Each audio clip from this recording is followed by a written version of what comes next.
Natalie.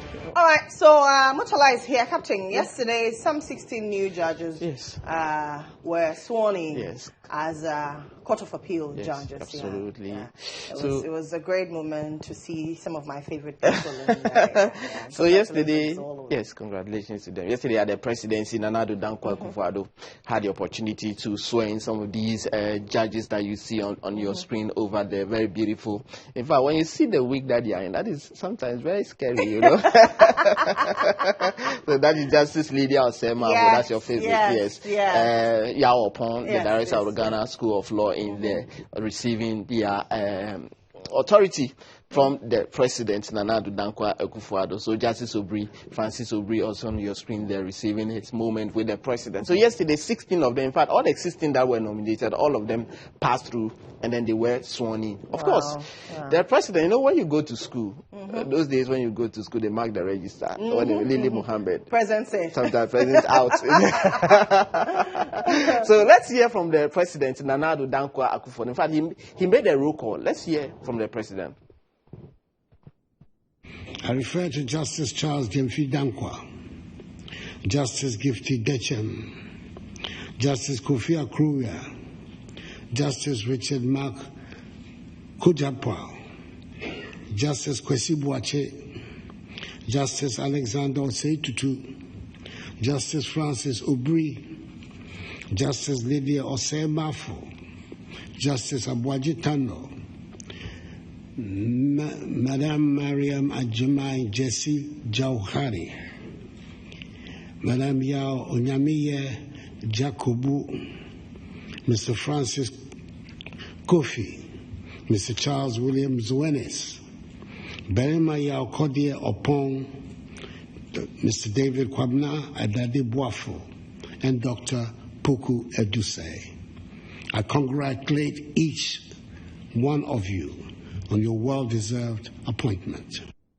So that is the president on the roll call, the judges that were sworn in. And all 16 were present. All the 16 were present. But let's hear from the president what he has to tell them in relation to the backlog of cases pending in court.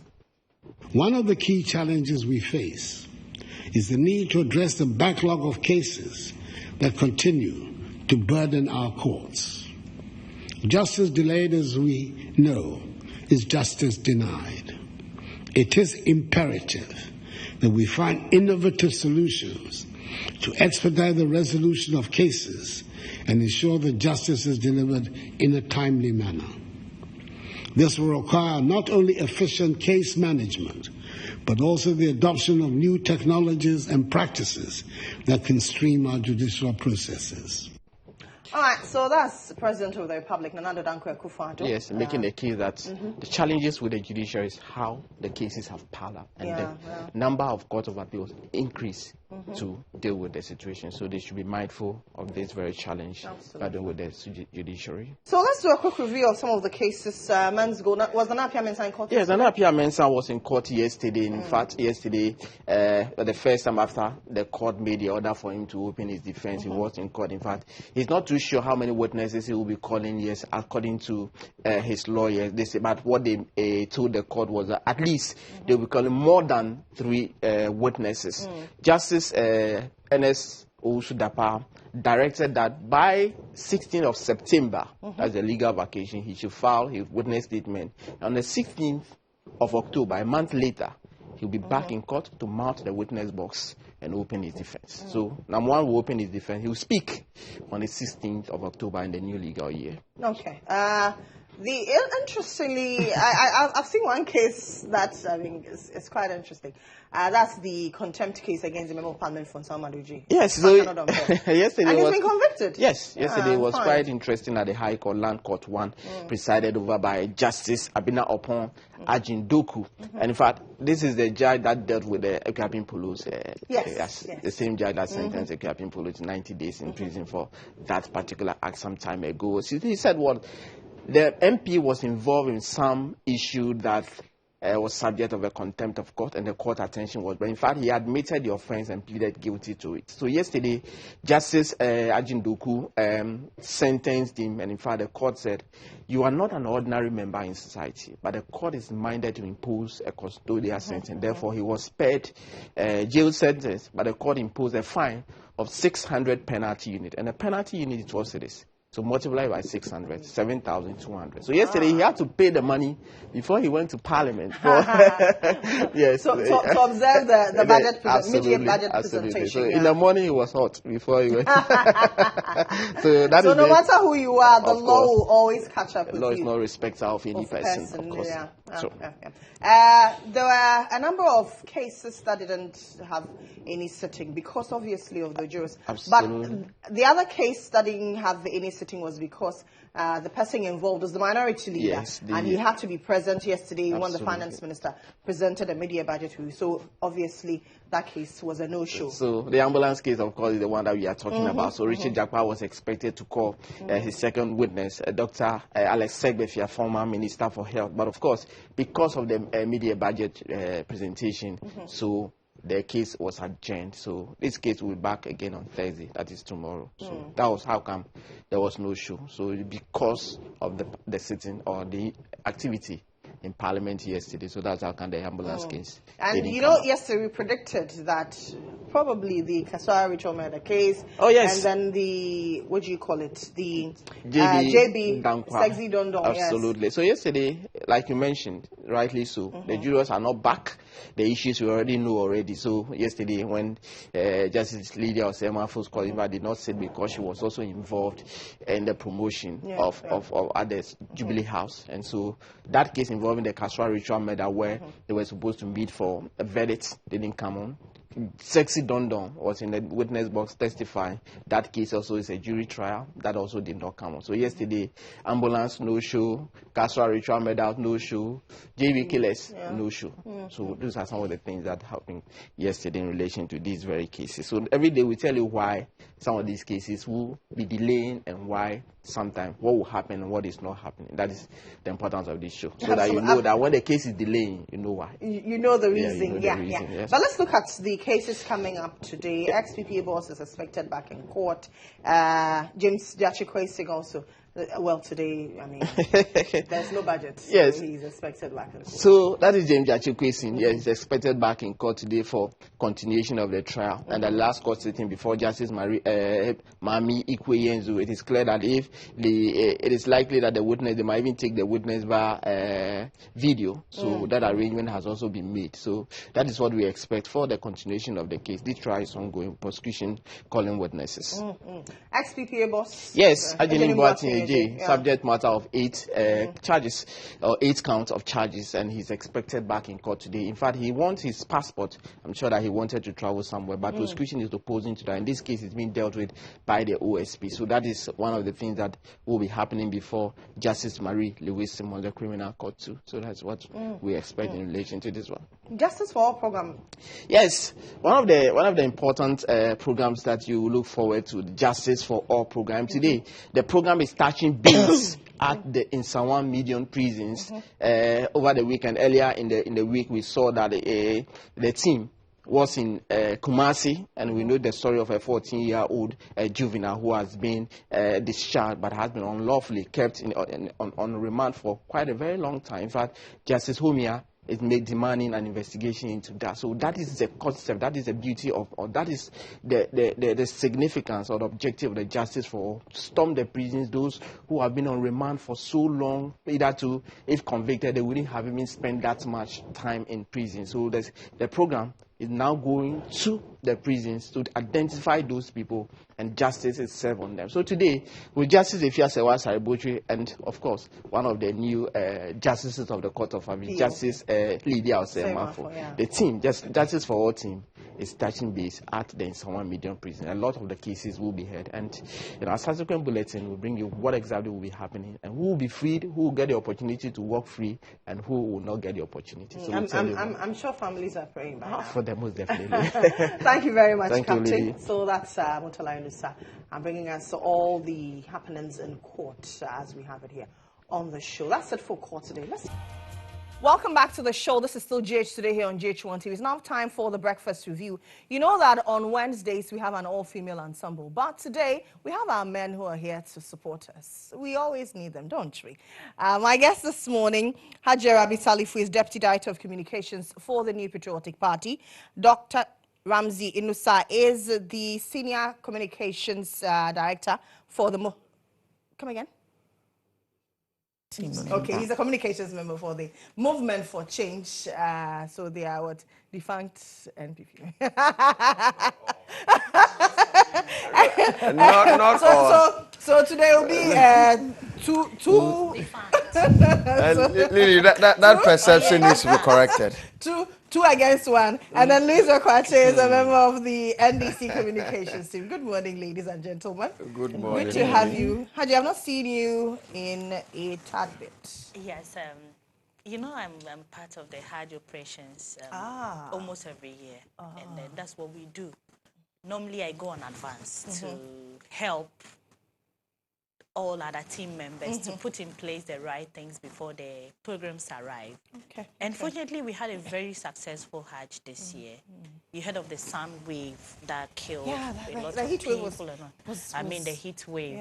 But fortunately, for most of our pilgrims, or almost all, because we lost just 2, and not even out of the heat wave. It was just natural death. Okay, were they older folks? Yes. The one is very old, and the other woman is not too old. But she had some underlying health issues before she even came. But are we going to get to a day where we put a cap on age when it comes to making such pilgrimage? As though because you know, in as much as you want to allow everybody have or perform this rite, we also need to consider age and health. You're honestly speaking like you read my last recommendation from last year's Hajj. I hammered on several things, including age cap. But you know what I learned quite recently is that some of the Hajj agents, you know, the Hajj board works with Hajj agents. Some of them don't even know the pilgrims until the day comes. And you know, with Hajj, most Muslims are really, really attached and mostly eager to go. So some will even under-declare their age. And even with the aged, the only time the family or she herself or him herself would have gotten money to go is when they are too old. And they will tell you, I prefer to even go and die there, given the spirituality attached to it and all that. So yes, age cap could help, but as to whether people will be willing to really show up clearly and say, okay, I'm this old, of course, maybe one day my kids might do, because you can actually perform Hajj on behalf of, So, I don't know, we will get there. We are talking about it, and I'm one of the key advocates on that, so, yes. Okay. And even pregnant women. We had a case of 2 pregnant women. One even came with us on advance. And after delivery and when we were departing, we realized they needed some documentations to be done properly before they leave Saudi Arabia. And of course, those who are aiming to keep their pregnancy hidden until they get to give birth there, the incentive would have been the child being a Saudi citizen, which is not the case. They won't give you the citizenship. So it's just good you remain in sweet Ghana, give birth, enjoy, and when you are strong and healthy enough, you go and perform Hajj. And it's more interesting when you have energy to do. That one, everyone will tell you. Also on the international front, we are women and a man here today. I don't know if you've been following the Kamala Harris's thing. Yes. I am actually a more Republican, of course, by the date of birth that I carry. But honestly, in recent times, July 1st, I'm a July 1st. By recent time, or just this current happenings within these days, is making me actually go in for Kamala. Because she's a woman. I'm biased, sorry. I see. I mean, I don't hide it. I love Trump. But I mean, all of you, I saw that look. I love Trump. But this time around, my feminine biases are I'm playing. out. Yes. I am all out. And I'm proudly saying it on TV that I am in for Kamala. Though she doesn't have my vote, but I have people do you wish she had your vote? I actually wish I had a way of going to vote for her, or I was qualified to vote for her, because of all other issues that comes around their politics currently. I know some anti-what. And some policies of Trump that is not really exciting to me. It's making me love the fact that a woman is stepping in. And when we are given the nod, we always do the best. So I'm pretty sure that Then you should be supporting the NDC's agenda. If you're all for women, we have the first ever female chief of staff as well. But is doing fantastically well.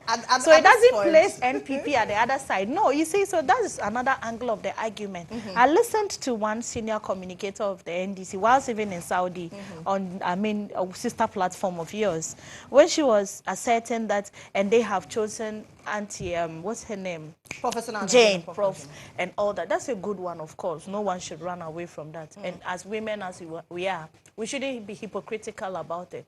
But you mustn't be a vice president to contribute to the national development. And excuse me to say, per even our constitution, the role of a chief of staff is even sometimes more emboldened than even that of the vice president. If you look at the structure and the ways things go in this country and the mode of operations.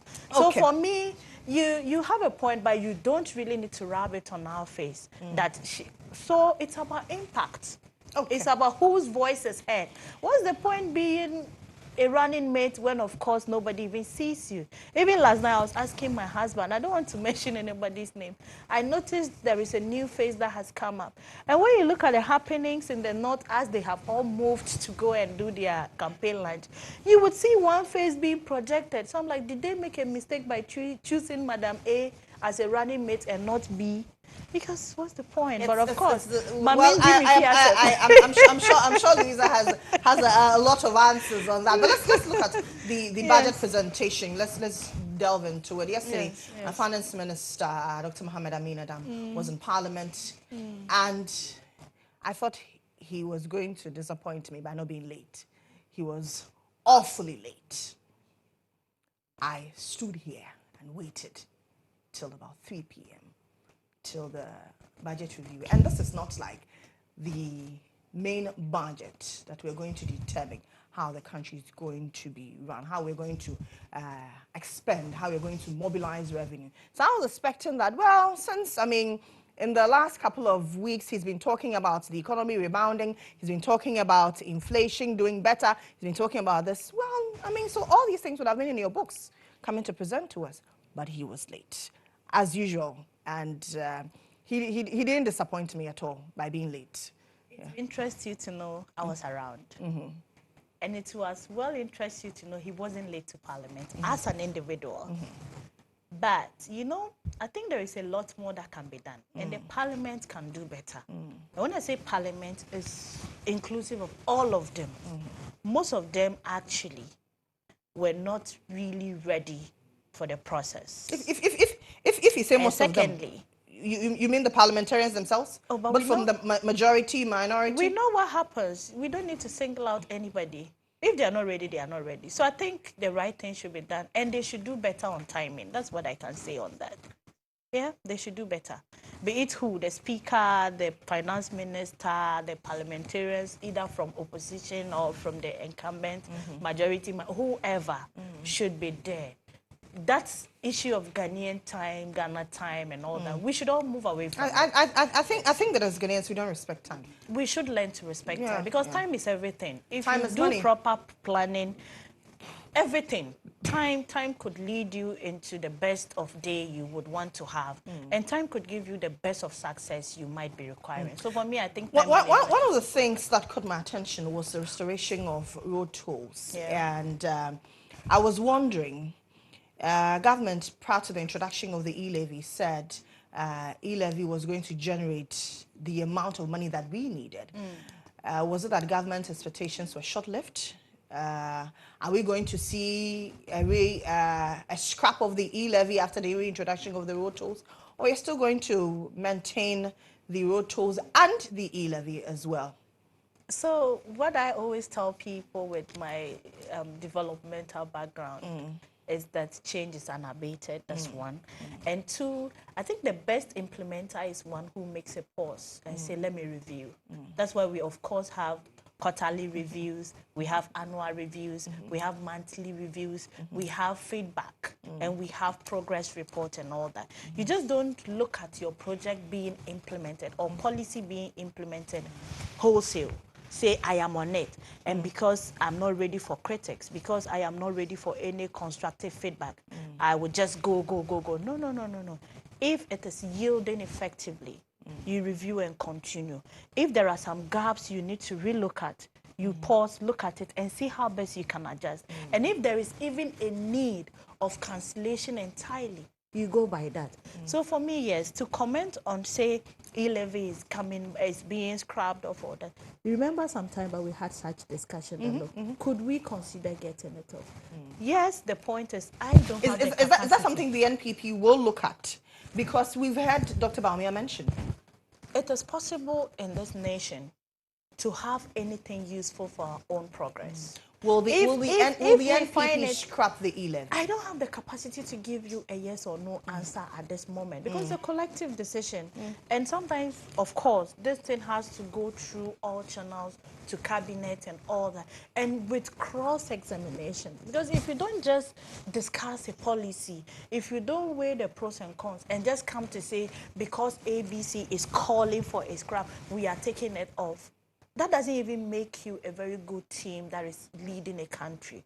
So yes, for those of us, or for majority of Ghanaians who are wishing to see it off or scrapped completely, I probably would say that, look, if there is a need to get it cancelled entirely, the NPP government will never disappoint. We will come and say, look, we have noticed your concern. We won't say we don't care. We won't say we are whatever. We would say, okay, you have spoken, we have taken into consideration what you are saying, and we will relook at it. And on this same e-levy, you know, from onset, it's been the Ghanaians' view against what the government is coming back to really give. And we have actually done fairly to say, okay, we don't want the percentage of charges being placed on it. Then we moved from 1.5 to 1, isn't it, percent and all that. So let's go. Let's see. If there is a need to get it off, nobody would need to stress. It certainly would go off. Let me take your thoughts, Louisa, then I'll come to Doc. I would want to say good morning to your audience once again, and then... And that's my first time meeting you. Yes, so yes. Tell Hajia welcome from Hajj, and I hope that she prayed for the peace of Ghana. For the... On this platform, because it's actually my first time sitting with you. Yes, but she's been here before. But I've been here, Oh, okay. yeah. It's quite surprising that Hajia sees a flyer that is projecting another person aside our running mate. The official flyer. Please, let me just get that. Okay. I didn't say flyer. Oh, okay. I am just saying I have seen a face of an individual who is being projected. So I will clarify projected that. As.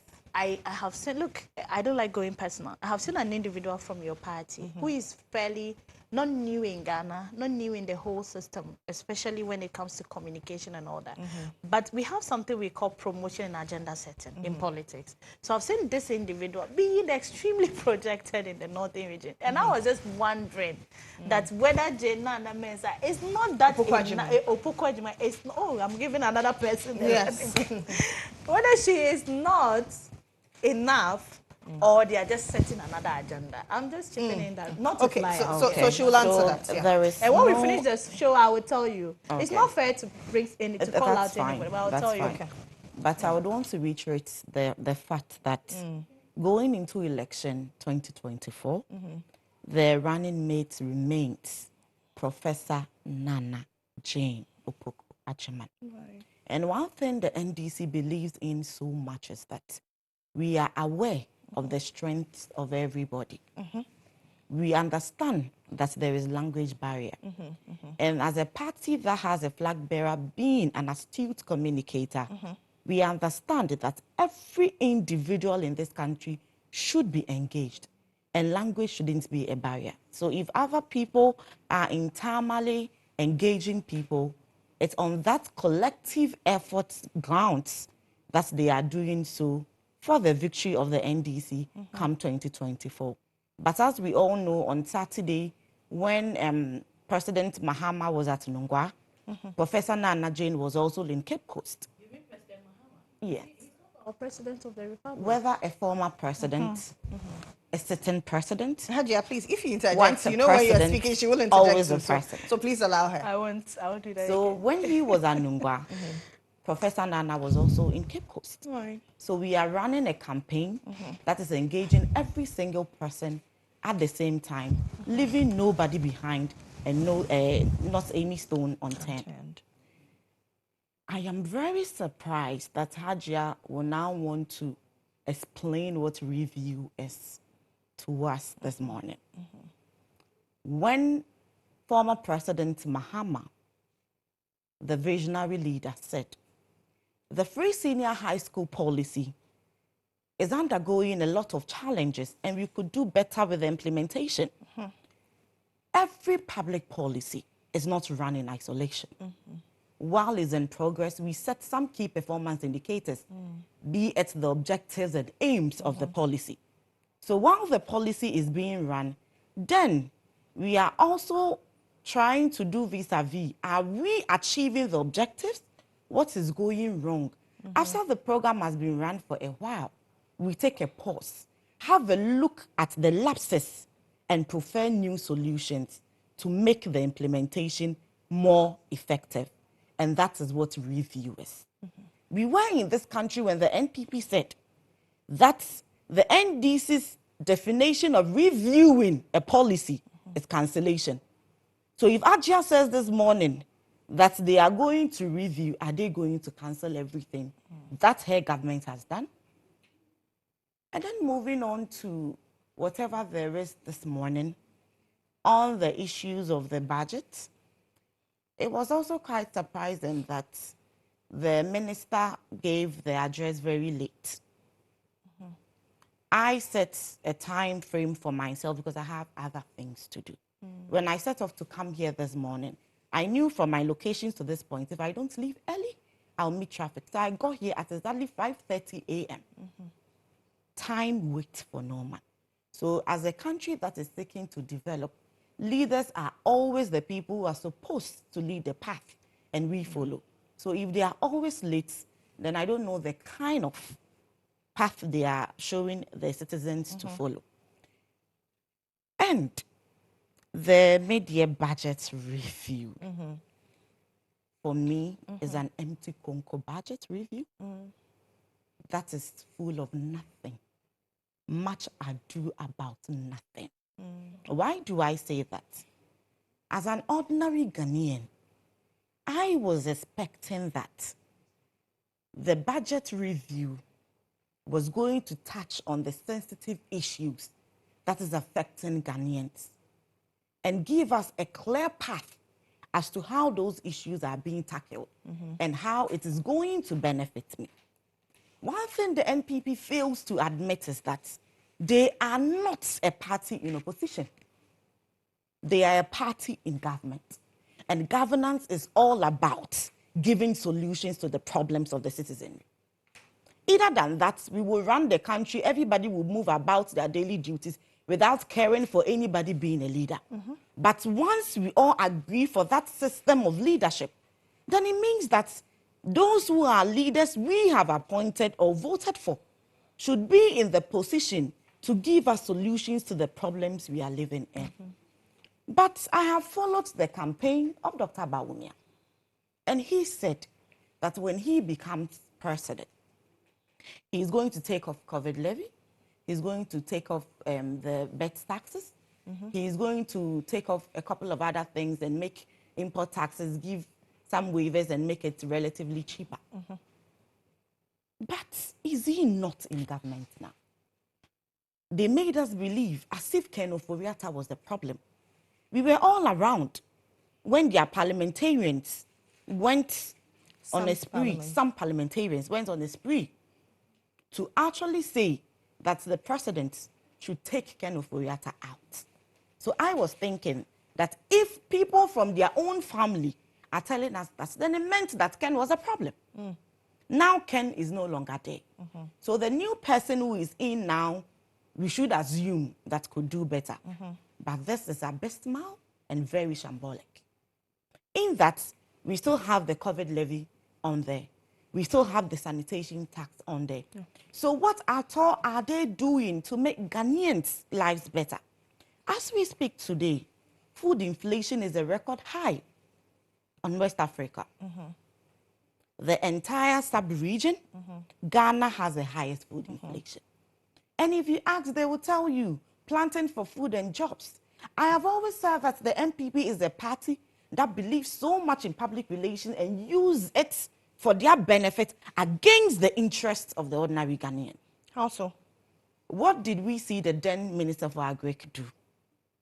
They gathered some plantain and put at the ministry as proof of the fact that the policy planting for food and jobs has yielded results. So they have food in abundance and you can walk even to the ministry and buy plantain for as cheap as 15 Ghana cedis. Here we are today.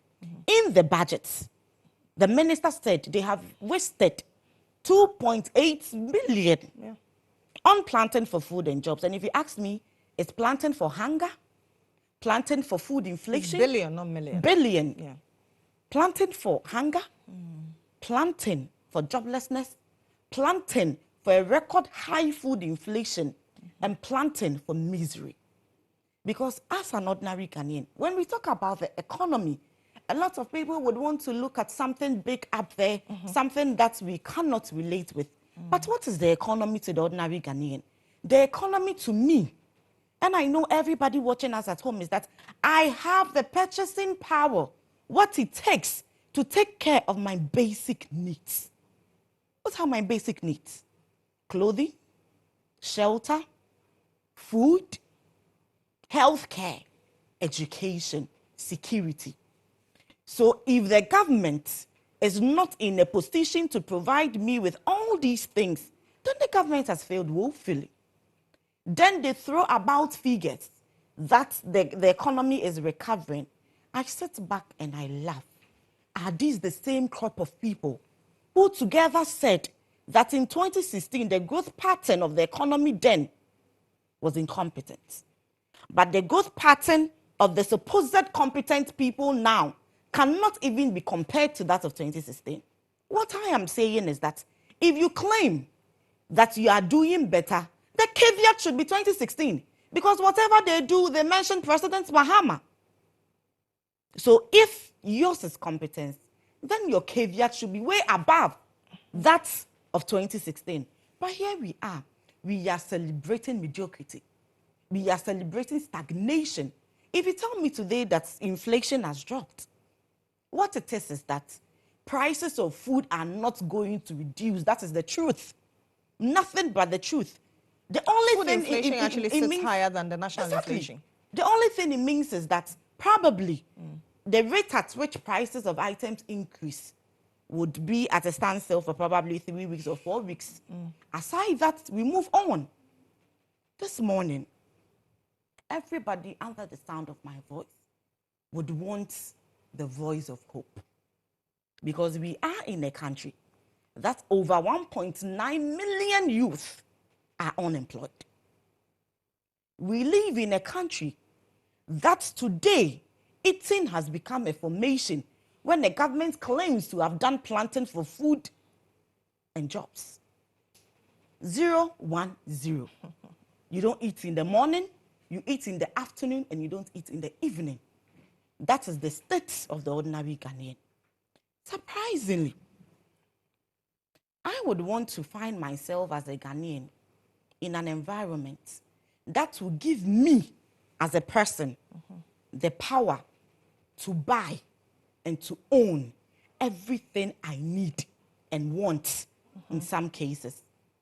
Because sometimes we all know that the take-home pay does not even take anybody home. So you cannot buy the things that you want, not to talk less of satisfying the things that you need to satisfy.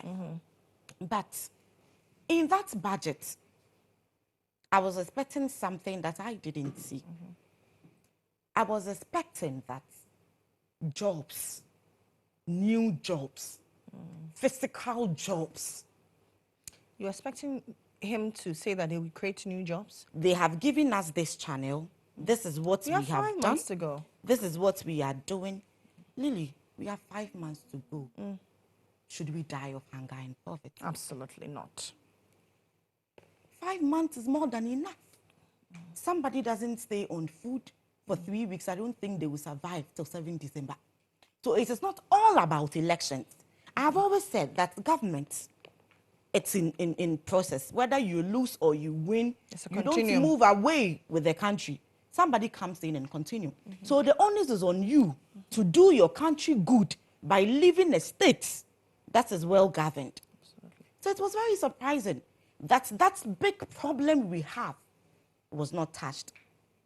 And funny enough, the flag bearer, who is the vice president now of the NPP, and the manager of our economy now, says that he's going to give us phones and we will pay 1 cedi, 2 cedi on a credit scoring system. Now, this is what it is, Lily. They are quick enough to tell us that it is running in Europe and other foreign countries that are far advanced. But what we fail to get is that if you are buying on credit, it is not a magic sale. Whether it is 1 cedi, whether it is 2 cedi, you are going to pay something for that. So if I don't have money in my pocket this morning, how do I pay that 1 cedi and 2 cedi? So the core issue is creating of jobs, giving your people a source of income, and giving them the purchasing power. That is why President Mahama have seen the problem, and he is telling us that the 24-hour economy is possible. What is the 24-hour economy? It is basically... Oh, did you say it is possible? It is. that was said in jest. It is. No, do you understand the context? Yeah, I get it. Okay, that's what I'm saying. Yes. It was said in jest, yes. Surprisingly, but she said 24-hour economy. It is possible because if 1 cedi, 2 cedi for 250 mobile phone, how many years will you use to pay for that phone? And even that shambolic policy solution is possible. How much more a 24-hour economy? So I'm telling them that the 24-hour economy is what is possible and not the 1 cedi, 2 cedi. That's the communicators are trying to say little by little, step by step. I don't know if now we are using idiomatic expressions for a campaign. The 24-hour economy policy is simple. What it's saying is that we have a 3-shift run. And that 3-shift run is that people will work in the morning, some will work in the afternoon, some will work in the evening. And this is what is running in the major developed economies that they are referring to. In those economies that the credit scoring system works better is because people have access to jobs. Even if it's a 1 hour, 2 hours, your friend is not feeling well, you can quickly chip in and do those number of hours. Okay. You will get the necessary money to do that. They are asking why is that a policy, because I saw their flag bearer stand on a podium and say that he feels that it is the running of toll bars for 24 hours. The government is supposed to create the necessary environment for these industries and companies who would want to hop onto the policy. And that is why President Mahama is saying that he's going to tackle transportation, he's going to tackle security, he's going to tackle tax waivers, and he's going to tackle utility. We all know that utility is one of the major things that is hindering production because it raises the cost of production. In Ghana, as how we will he live tackle today, utility though? He's saying that he's going to introduce a meter that is specially made for these industries. So when you run your company on 24 hours, the kind of bills you receive will be cheaper than what you are paying now. That is how he's going to cut down utility for them. And he's also saying that he's going to give them tax waivers. We all know that if you have to employ additional sets of people into your industry, what it means is that you have to pay salaries. So your cost of production increases. So how can the government help you? The government is going to give you tax waivers to reduce your cost of production so you can pay the new people you are going to employ. The issue of security. Why do we need security? Why should the government provide security? If you are going to work in the night, we all know how our environment is in this country. You would need security. You should be protected. You should feel safe to walk about the corners of this country every time of the day to go about your businesses. And that is why President Mahama is saying that the government is going to provide extra security. By extra security, he's going to employ a lot of security personnel, recruit them into our security agencies. And what is that also doing? That is also another source of employment for our teeming youth. And aside that, if I am supposed to work in the night, we all know the churches close at a certain time of the day. If you walk out around 1 a.m. in most areas, you may not get church to where you are going to. And you would have to resort to probably dropping an Uber. How many ordinary Ghanaians who are going to do 3-4 hours have the money to be getting the services of high cost of transportation? So President Mahama is saying that under the policy, transportation is going to be a thing the government is going to provide, just like the Ayalolo buses that we provided. So there are designated bus points, bus stop point stations, just as the advanced countries. You go there at certain times of the day that is stationed, no matter what, a bus is leaving at this time. So wherever you are going to, you are assured of a transportation system that will take you to your workplace and back. This is the solution to the over 1.9 million youth who are unemployed. So if you asked me this morning, I was looking for a message of hope, just like President Mahama has given with the 24-hour economy. But here we are today. Nothing new in that budget review, nothing new as a party in government. So if, as a flag bearer who is not in opposition, you would want to tell us that when you come, you want to do something, I would want to reiterate this popular Ghanaian jargon: do something before you die, Dr. Bawumia. Okay, Doc. Hey, good morning to you. Good morning. And a very good morning to our gallant, beautiful women seated here, including yourself. And a very good morning to the good people of Ghana. I call them the stoical people of Ghana, because surviving 7 years, almost 8 years of this government is no joke, and we all deserve a medal. Lily, I listened to the media budget review, and of course, as the Public Financial Management Act, Section 28, indicates that before the 31st of July every year, there should be a media budget review. Yeah. And so I thought that it was just procedural. He's just going according to the procedures and meeting his constitutional mandate. But as to whether there was hope in whatever that transpired in Parliament, I don't think so. I stopped watching it mid because, I mean, we've seen this government, right, and this political party rule the entire nation for almost 16 years. The NDC has also ruled for 16 years. If there's any hope at all, right, the hope should come from somebody that we know has a vision and has a track record that can deliver. An individual, as a leader. And who is this person? None other than Honorable Alan Kojo Tremantin.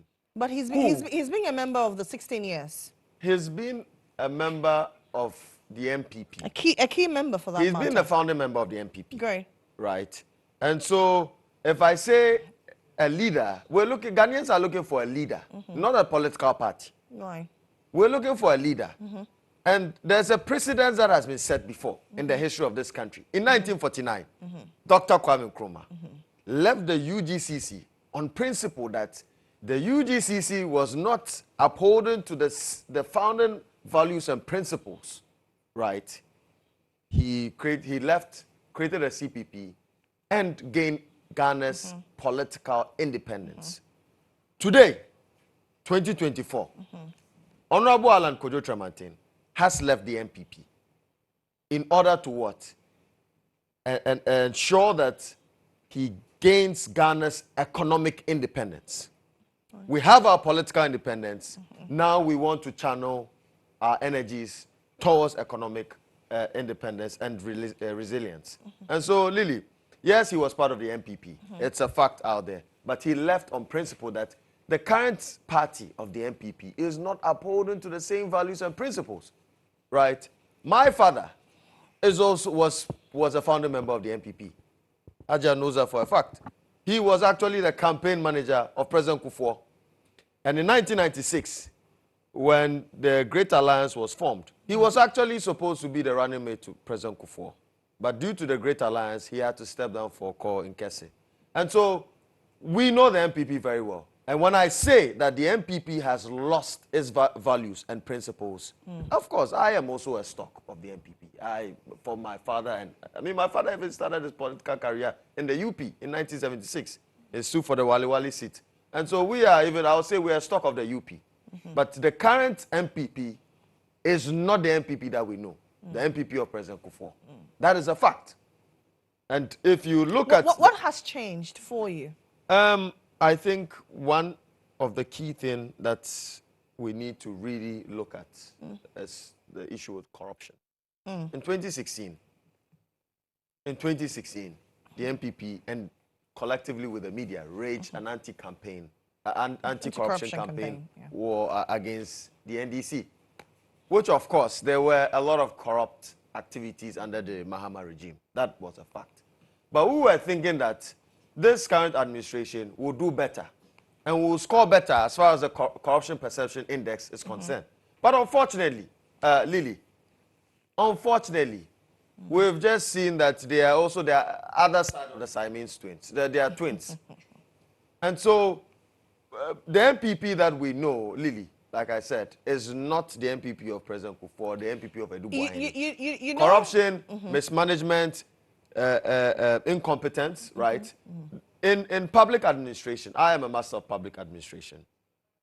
When you want to enhance efficiency in public administration, Max Weber propounded a theory that you need to uphold to ideal bureaucracy.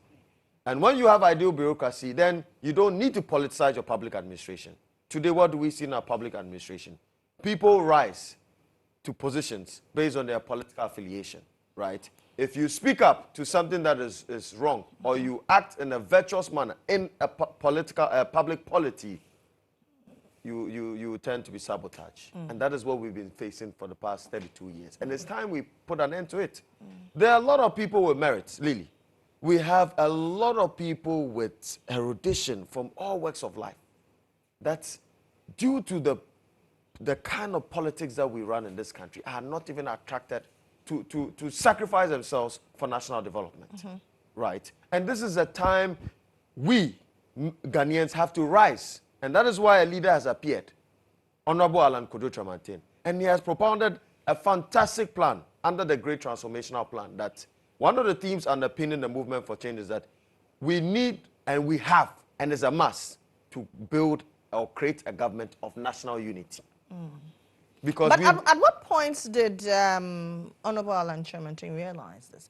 Because he's been a member of this particular stock for a long time. 16 years, at what point? Was it after he was, for want of a better expression, disappointed by his quest to lead the NPP? When you say disappointed, what do you mean by disappointed? Because he never stood for the ultimate elections to elect a flag bearer of the MPP. I'm coming. He never stood for the ultimate election. He never stood for that election. So he can't be disappointed in the first place. He stood for what we call the Superdelegates Conference, where in the constitution of the MPP, when you have more than 5 people contesting for the flag bearer, then you have to go into that setting to elect the top 5. And of course, he qualified to run for the ultimate. But due to the kind of unfair practices, right? MPP, that's why I use the word disappointed. I would not say disappointed. I would not say disappointed because Lily, but was he Lily, not disappointed? who makes no, a but president? was he not disappointed in the phrase you used, unfair practices? If he was indeed disappointed, I'm not even sure he would even want to put himself in the line to stand for president in the first place. Because who makes a president in this country? The people of Ghana. Exactly. And so, to him, he owes fealty to the people of Ghana. and not to any political party. And that is what that is the precedence we want to set, that Ghana is bigger than any political party. And these two dominant parties should understand this. It is time to instill a sense of patriotism in the lives of Ghanaians. We need to love our country first. Today, in our country, people have affiliation, greater affiliation to their ethnicity and their religion than even their national identity, and even also their political party. This is dividing our country. This is not ensuring any benefits for our social and economic development. And it's time we put an end to it. And that is why a movement has appeared. And I'm a proud member of this movement, because if I look at the history of Ghana, 16 years of the MPP, 16 years of the NDC, we've not seen any significant developments in the lives of Ghanaians. I happen to train in China. Lily, if you look at the history of China, in 1979, under the leadership of Deng Xiaoping, right, when he opened up China and brought in a lot of reforms, right? Today, China practices what we call an enterprise economy, even though it's a communist country. And they've leapfrogged their population who were impoverished in the 70s and the 60s. Over 900 million people in China have been alleviated out of poverty. That is significant in the history of mankind. And so, if you look at this 32 years and you compare it to other countries like China and Malaysia, where are we? We're still dependent on raw exports like gold and all that. We don't add value to them. Today, after 67 years of independence, we can't even brag of a single Ghanaian company, wholly owned Ghanaian company that can do underground mining. We can't. Let alone even add more value to our natural resources. And so, Lily, let me go to the subject subject matter. Yes, I think I digress a little bit, but that's fine. I mean, these sentiments have to be. No, but these are legitimate sentiments, right? I'm glad you noticed. These are legitimate sentiments of Ghanaians, and I'm speaking the words of Ghanaians here, right? I'm not speaking the words of political party. I'm speaking the words of Ghanaians. People are suffering, Lily. People are suffering, and you see, organized labor. I also want to commend organized labor for the tremendous work they are doing for Mother Ghana. And their leadership. I salute them this morning. Lily, if workers in this country were not highly stoical, especially in our public polity, Lily, nobody will want to work for any public administration in Ghana, let alone even the doctors. Looking at the current condition of services, working conditions, right? And then their remuneration as linked to the current inflation rate in this country. And so, Lily, I want to praise organized labor very well for the work they've done. And, of course, they've also stopped the sale of Snates hotels to an MPP party apparatchik. Lily, Honorable Alan Kojo Tramantin, under his great transformational plan, has tailored down certain significant policy recommendation to be able to stabilize our economy, especially the macro economy. This mid-year budget review was just empty, as my sister did reiterate here. It was full of hopelessness, and of course, we've had that for the past 7 years now. Lily, Honorable Alan Kojo Tramantin under the GTP promises to ensure that public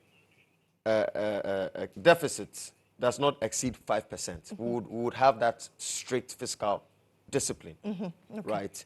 Secondly, the issue of the size of government appointees, especially ministers.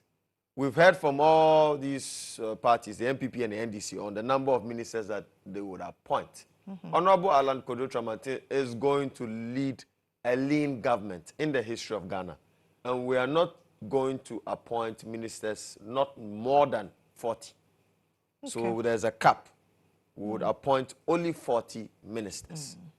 Which will include the regional ministers? Of course, which will include it. And then we would also integrate some of the ministries. So, for example, the Ministry for Trade and Industry will be integrated with the finance. And then we would also create an economy portfolio. So that ministry would manage the whole economy rather than dividing it, right? he also promises that he will put a cap on government borrowing, not more than 5% of GDP. So when any government comes after him, you can't borrow more than 5% of GDP. There's also going to be a cap on public expenditure, and it's not going to be more than 10% of GDP. So when you look at all this, right, Lily, it makes so much sense. Okay.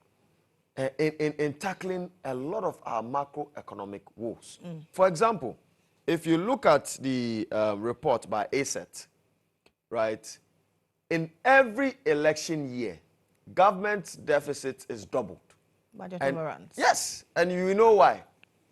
Money. That is why yesterday's wasn't empty. Of course, you are coming back to the point. Lily, Yes. we'll come to that. The finance minister stated that Yes. you'll stay within budget. Yes, stay that within is You're why cutting the budget expenditure. is Really? empty. Lily, But that is documented. Lily. It's in Okay, public please allow him land. We have to take a quick break here. So please allow him land. Lily, he did reiterate that. And I know Aja is happy, but we are politically smart. And so we know where other monies have gone to, right? really be There's- placed elsewhere. So, Lily, what I'm Aja, saying please is allow that him land. Thank you. the current deficit, right, always doubles in an election year. This is a fact, right? Now, this is because political parties use public finance to finance their political activities. This current government has been so smart in how they have channeled public finances using the Emoluments Act and Capping Act, where you can channel certain funds from statutory funds to other funds without prior approval of Parliament. If you look at the current promise that I saw in the budget, he says that he's going to use over 1.5 billion cedis to support the those that lost their The banking sector cleanup. the banking yes. sector cleanup. Yes, he's going to use that, right? Now, how are you going to do that? How have you determined those people? They Right? have. We need clarity on that. I'm Now, they are saying that they we'll spent have to 10 take a billion break. cedis on road infrastructure, right? Here, your office, this building, just in front of your building. Have you seen the road? Lily, have you seen the road? Yes, I have. And so they need to come clean on that. And so I'm saying that it's empty, and Ghanaians should not buy into that. Okay. We'll take a break here. The breakfast review continues shortly. GTEG says they are justifying a decision to freeze the salaries of striking CTAG members. These teachers say we are not returning to the classroom until all our demands are met. We'll discuss that shortly.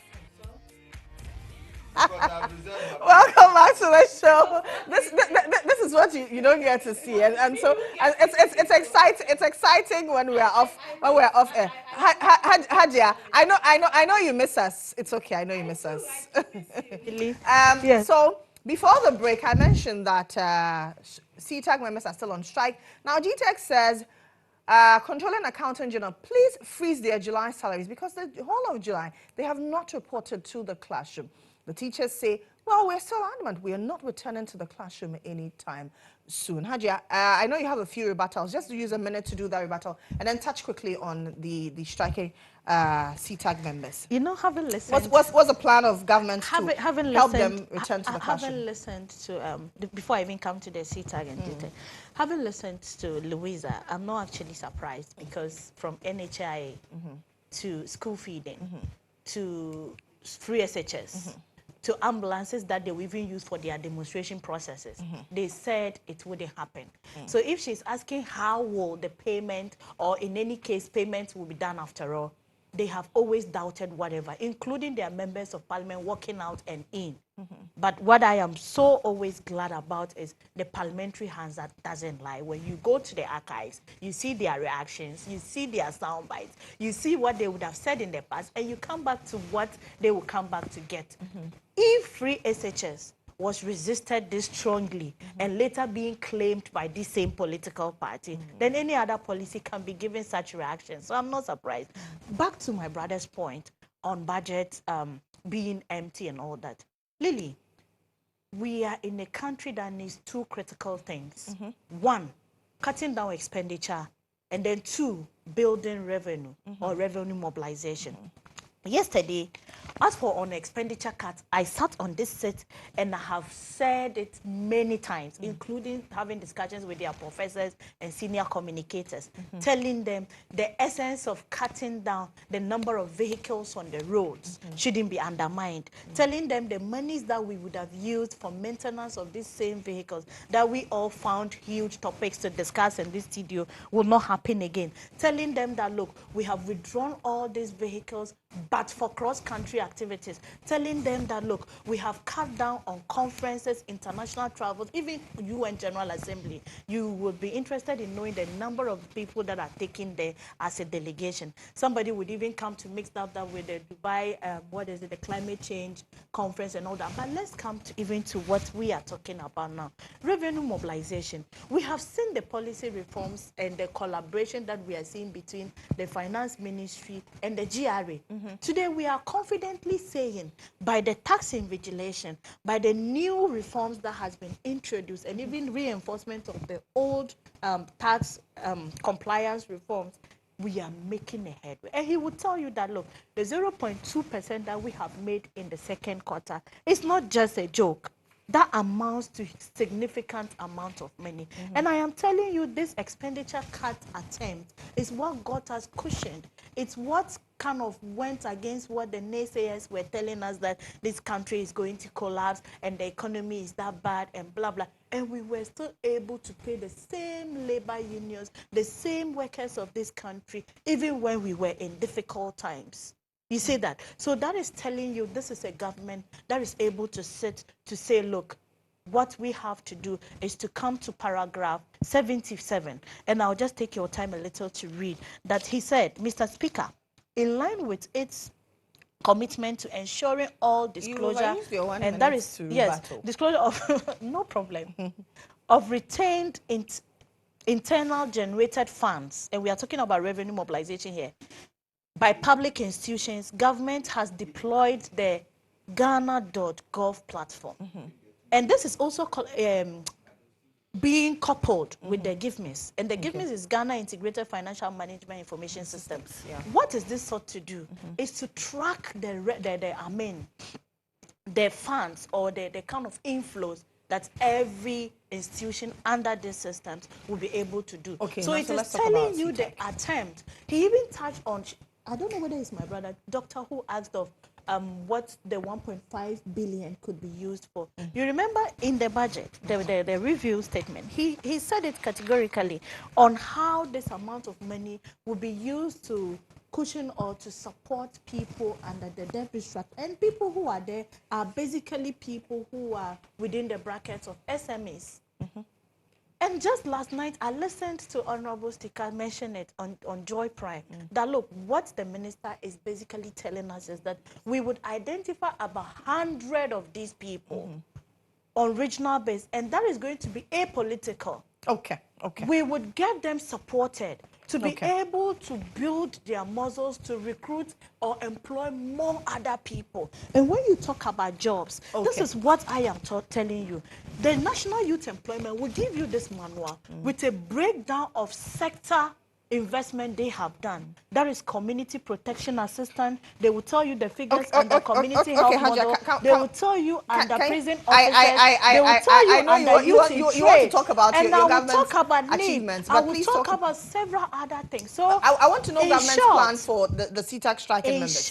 In short, what I am saying is that we are indeed cutting expenditure, and Ghanaians should be more patient. They have been sweet. They have come on us on this terrible ride, but we are strongly rebounding. We are getting to the promised land. We did mention to Ghanaians that we will be fine, and indeed we are fine, because this same budget, like he's saying, we didn't say because we are going into election, we are coming on the supplementary tangent. No. We are not asking for more. We are saying we will live within our means. I'm not undermining the CETA topic. No, I asked a specific question. What is government's plans for the striking CTAG members? You know, we have a very listening government. And we would always go back to the drawing board. We are currently in discussions with them. Yes, one wing is advising don't go, another wing is resisting and all that.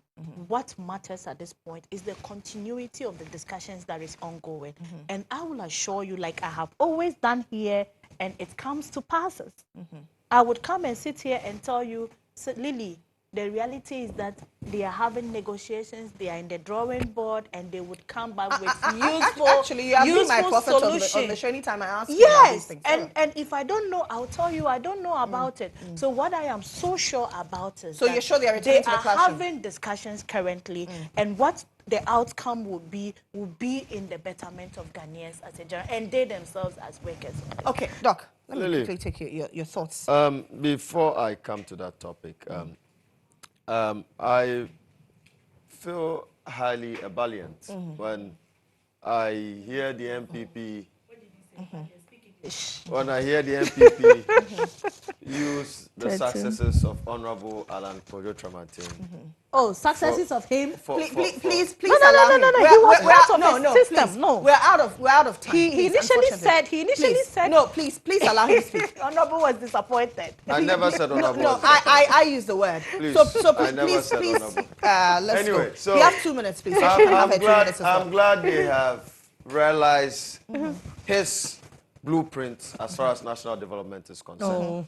Today, in their budgets, they are bragging of 169 operational 1D1F projects, 321 factories also under various stages of completion. They are also bragging of 13 vehicle assembly plants with a capacity 400. We have already done. Hadia, please. Hadia, please. You're interjecting him. I'm helping him. No, he doesn't. He used to be my good brother in MPP. 13 vehicle assembly plants, which so far they've produced 4,700 vehicles. And Ghana currently has a capacity to manufacture or assemble 125,000 to 140,000 vehicles. And this is credited to the visionary leader of the Movement for Change, Honorable Alan Kojo Tramartin. And so kudos to him.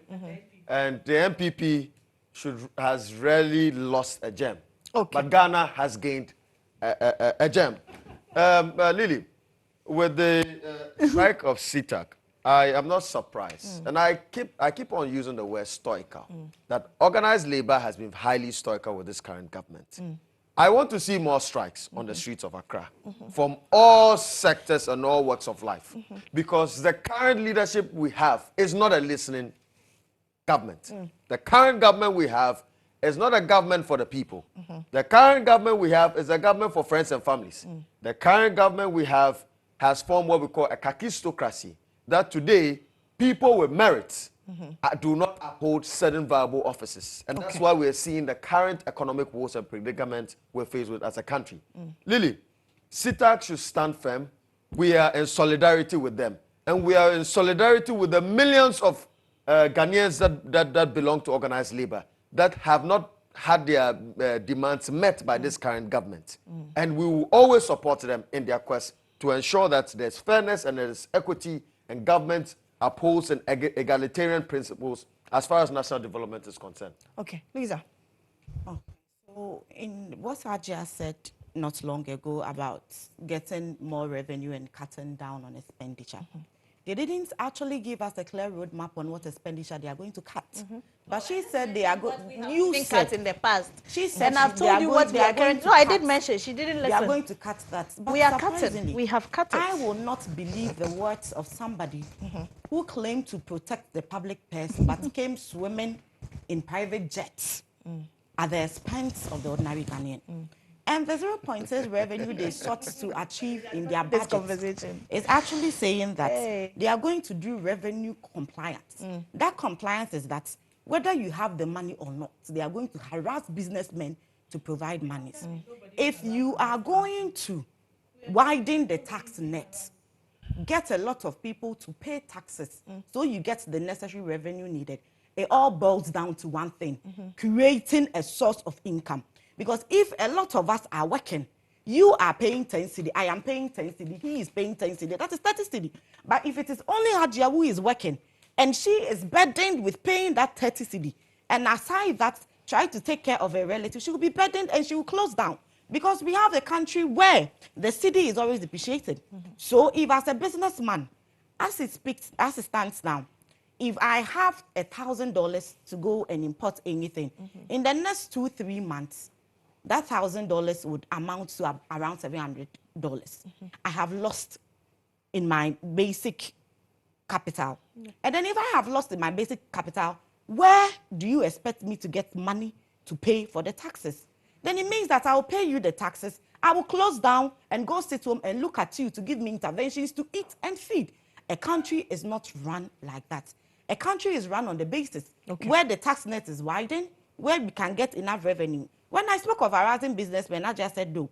Walk into the shops right now, you will see GRA officials in shops of people stationed there taking the taxes. We are supposed to collect taxes, but we are not supposed to harass businessmen.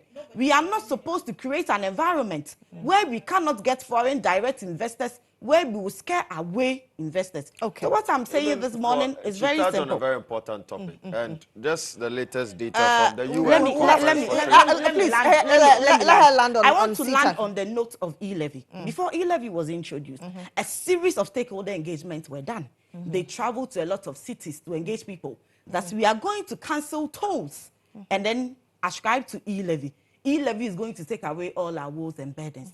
Now that road tolls are back, then the NDC told them that instead of charging this amount of percentage, let's maintain the road tolls and cut down on the percentage of the e-levy to complement it. They said no. The MPP always claims to be all-knowing. They took us to e-levy. Now that we are back to square one, bringing back the road tolls, I ask this question.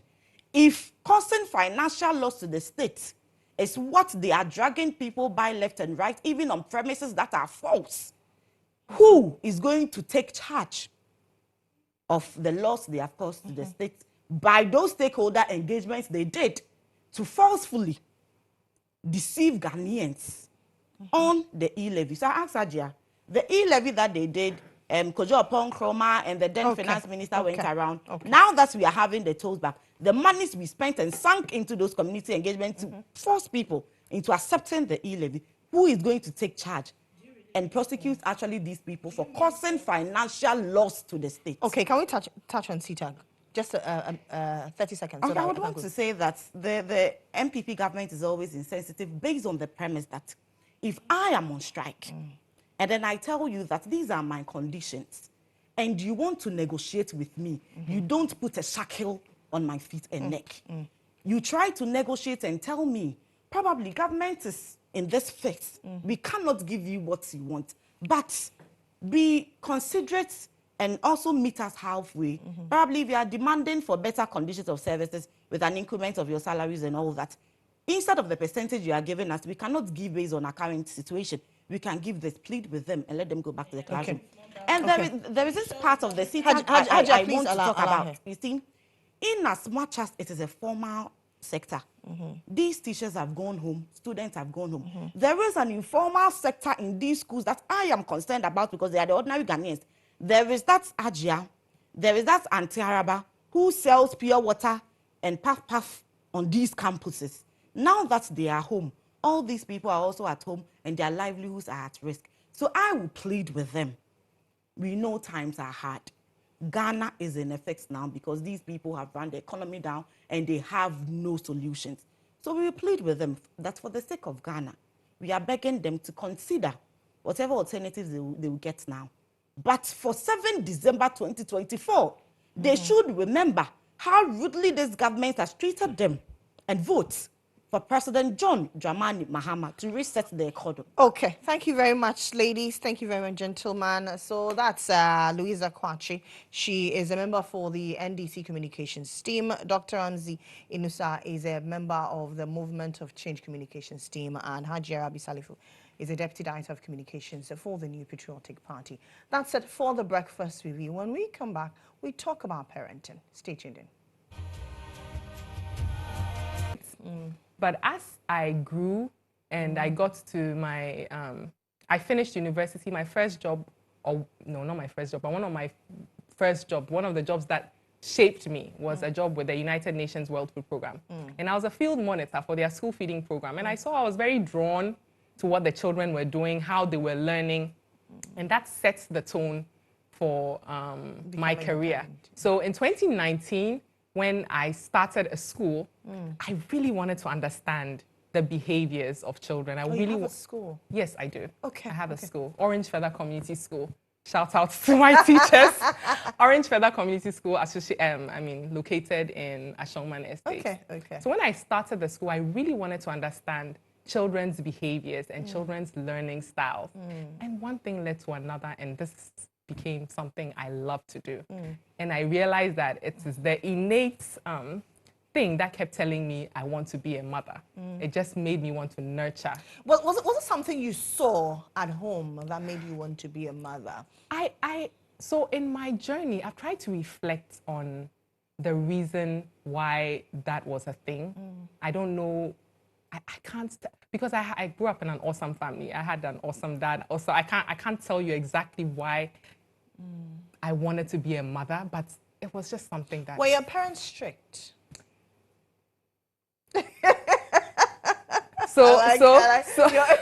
Are they watching? Probably. Probably. So yes, my parents were strict to some degree. Yes, they whipped out the cane several times. Now, so you know, in our current educational system, we have eradicated capital punishment. Do you think that is why we have the kind of attitude we're seeing in children or the young people of today? Should we bring back capital punishment? So I do not think capital punishment is the way to go. Capital punishment only builds fear.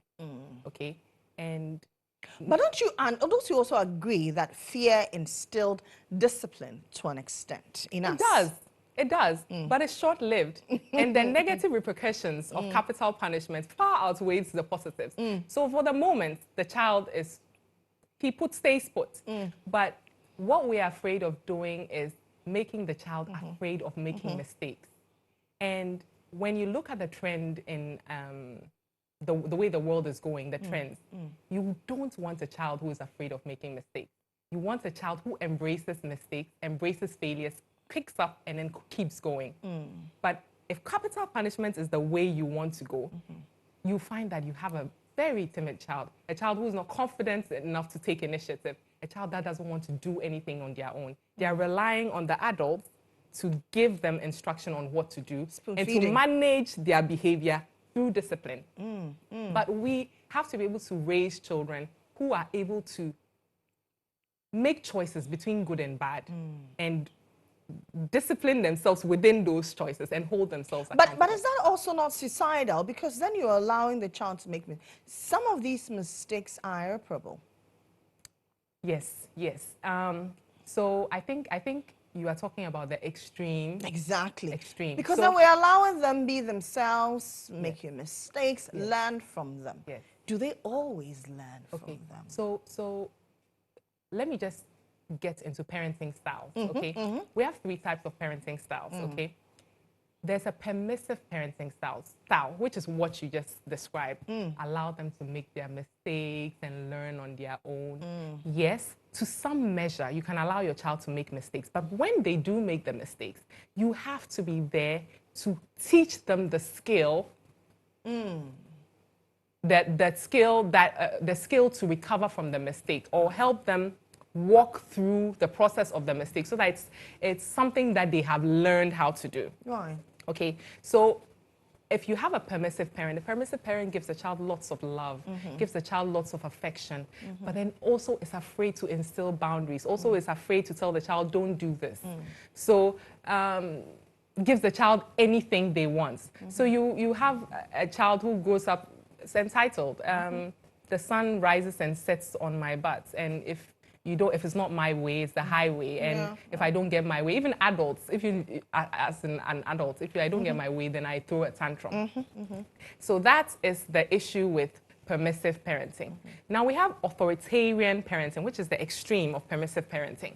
So an authoritarian parent is strict, okay? Takes all the control from the child and enforces their power and their influence over the child, okay? Now you want to give the child some measure of control so that the child learns how to take decisions, like I said earlier. So a child brought up in an authoritarian home, like I said earlier, would grow up and is afraid, just very, very timid, afraid to make mistakes. Let's bear in mind that these different parenting styles also affect people differently. So my mother could have been an authoritarian parent on me, and your mother will be an authoritarian parent on you. And the way it affects me will be different because maybe we're different people. Maybe I'm more a shy person. So because my mother was authoritarian, that just killed my sense of curiosity. So for the rest of my life, I'm scarred and I'm struggling to get out. But you are maybe a strong-willed person. An assertive person. An assertive person. So your mother is authoritarian and it works out just fine for you. But the point is, because your child is now developing their personality, you are not sure the kind of personality the child has. So as much as possible, you want to have a balanced parenting style to make sure you get the best out of the child. Yeah. You know that a lot of children have a bit of both cultures, Western culture, the Ghanaian culture. How do parents ensure that these children align with both cultures? So I think parenting styles, especially when we talk of authoritarian parenting, I think actually all the parenting styles, you can find that in any culture that is there. But the difference is that whichever parenting style you choose to be, it has to be situated within your culture. I gave an example earlier on radio that when I was training as a parenting coach, I was in a class of 10 people, and I was the only black person in my class. And they would give scenarios or experiences, and I would totally not be able to relate because it's foreign to me. Like somebody will come, my child got upset with me and then slammed the door in my face. That's something that would typically not happen in a Ghanaian home. No. Because it's a culture. How dare you? Exactly. And in our culture, respect is a big part of the things we value. Yeah. So whichever parenting style that you adopt has to be situated in your culture and based on the things that you value as a people. So if you value respect, you teach your boundaries around respect. If you value excellence, teach your boundaries around excellence. If it's service that you value as a person, teach your boundaries around it. It's not necessarily true for maybe someone who's raising their child in America. Maybe someone who's raising their child in America, respect is not of any value to them. So, or respect means something different to them, so they do it differently. Is it difficult, I mean, to raise children in today's world? It is. It is. It is difficult. So how do parents navigate? It is difficult because we have the children, we have the screens, we have the internet that has so much information from for the child. We have families where parents are are all bringing in an income, so there is no time. Time is tight. Exactly. Okay, so there are a lot of issues with parenting today, but you can help it. One of the things I advocate for, you know, you spoke in the beginning about community. When I say build a community around you, I don't mean go back to your village and make a community there, but I mean identify individuals in your circle who will help you raise your child. Right. And try to communicate what your parenting goals are to the people so that you can all work towards having this parenting goal. So if, for instance, you have a circle of 3 friends and you all live in the same neighborhood, do the same parenting course together. Understand your parenting styles together. Understand the way you want to discipline your children together. So that I know that if, for some reason, I have to take my child to you, you have the same parenting goals as me, and we are not contradicting each other, you know. So building a community around yourself is one thing.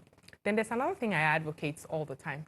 If you don't have time, if you are a mother who struggles with time, having time for your children, please, please, please, find 15 minutes a day. 15 minutes is not a lot. 15 minutes a day. We have time to watch TikTok, so we can find that 15 minutes. 15 minutes a day and it's just your child bonding. No TV, no phones, no nothing. Just 15 minutes to bond with your child and let the child lead the bonding session. It's not always that you come to your child, hey, let's play Ludo or let's play cards. Allow your child to do what they want to do with you, okay? And just doing that every day gives you a certain level of influence. And today, one of the things that we need to be able to guard against the social media world is influence over our children.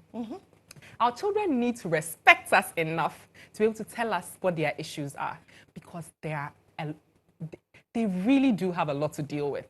So if you're able to do this consistently until the child is in their teens, you will have as much influence over them as possible, because the child needs to know that my mother connects with me, my mother cares, or my father cares about what I think, they care about what I do. So yeah, I think that is one of the important things. You spend time, also form your community. Don't kill yourself, but at least the 15 minutes a day should be something that's Do you think a lot of the things we see is because parents don't have time for the awards? I think time is a big factor. And like I said, also not knowing how to parent is also another thing. We know enough to know that we don't want to traumatize our children, but we don't know enough to know what to do. And a lot of us give our children what we were giving. Exactly. Yeah. Exactly. So yeah, it's. You say some people don't know how to parent. You're a parenting coach. How can people reach out to you? Oh, I have a practice that I run from my school, Orange Feather Community School at Ashongman Estate. So I have parents who reach out to me, and then I give one-on-one coaching. Note, I don't coach children, I coach parents. So I help you make your children better. Okay. But, so I have that. Then I also have a Facebook page, Aliyah Nantogma, on Facebook, and Aliyah Nantogma on Instagram, where I help, I can answer a few questions on there. But if you want a lengthy one-on-one coaching session that helps you set boundaries in your home, that helps you meet your parenting goals, then that would be a one-on-one coaching. Okay. Aliyah, thank you very much for coming. Thank you, Lily. It's been very, very insightful. Thank you. We're back shortly.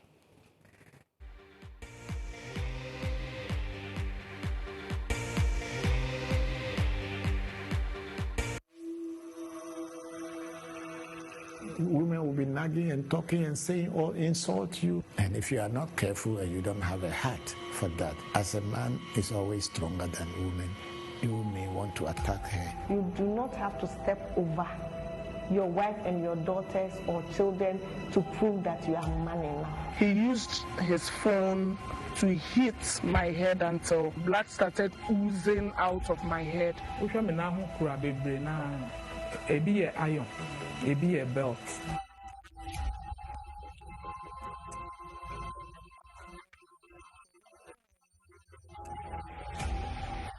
The thing about domestic violence and other forms of violence, they leave you with trauma.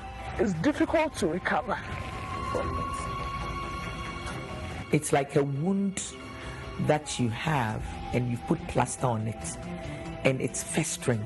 People are not speaking up because they fear they would be stigmatized. You touch me, I speak. You beat me, I speak. Instead of suffering in silence, speak up, find help.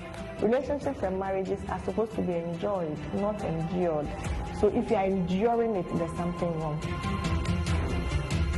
Together, we can break the chains of silence, offering hope and healing to those trapped in the shadows of domestic violence.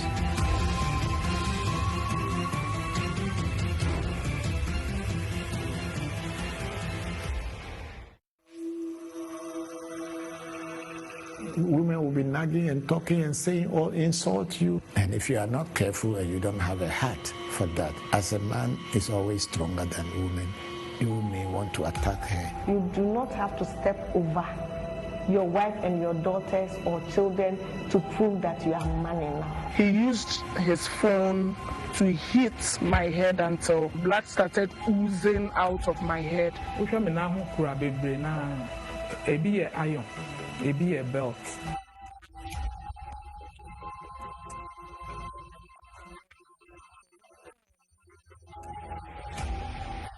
The thing about domestic violence and other forms of violence, they leave you with trauma. It's difficult to recover from it. It's like a wound that you have and you put plaster on it and it's festering. People are not speaking up because they fear they would be stigmatized. You touch me, I speak. You beat me, I speak. Instead of suffering in silence, speak up, find help. Relationships and marriages are supposed to be enjoyed, not endured. So if you are enduring it, there's something wrong. Together, we can break the chains of silence, offering hope and healing to those trapped in the shadows of domestic violence.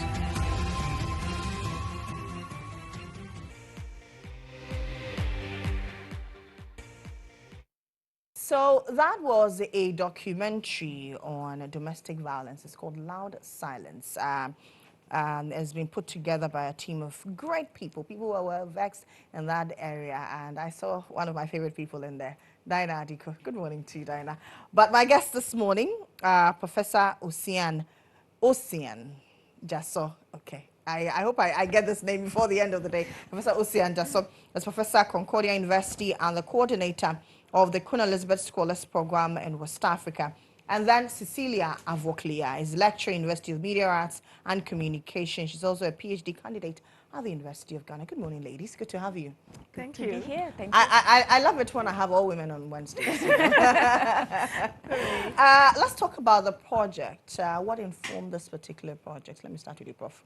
Yeah. Okay. So this is a project that the Queen Elizabeth Scholars Program is a project that we applied for and got a grant in 2021. So it's been almost 3 years project.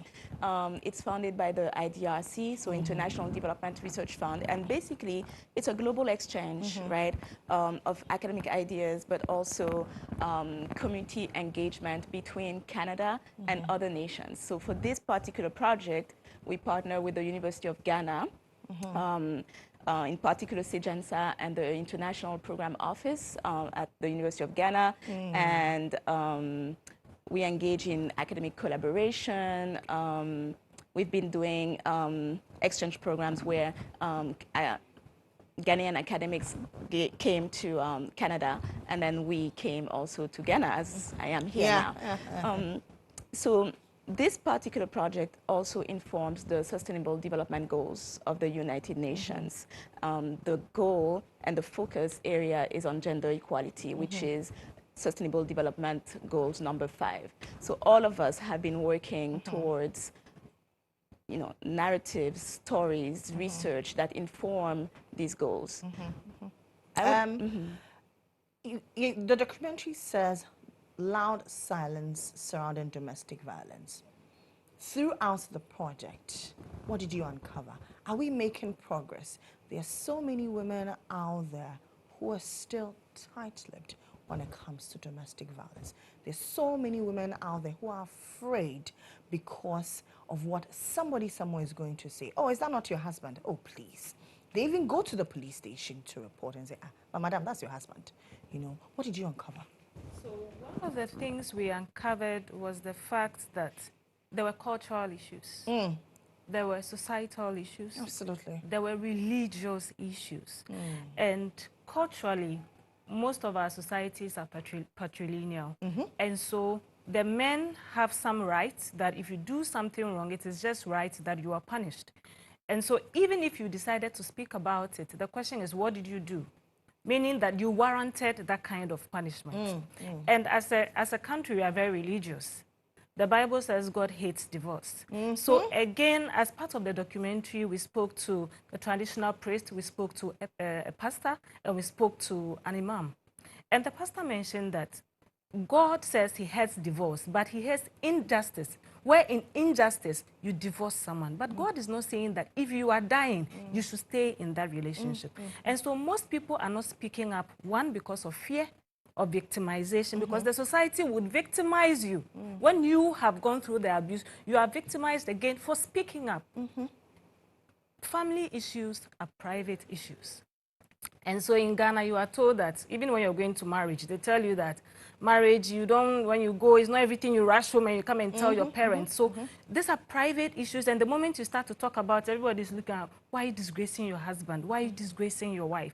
So some of these things were things that we saw. And also the fear of being abused again. Because the perpetrator makes you know that he keeps you quiet. And why they do that is also to dominate and to be in control.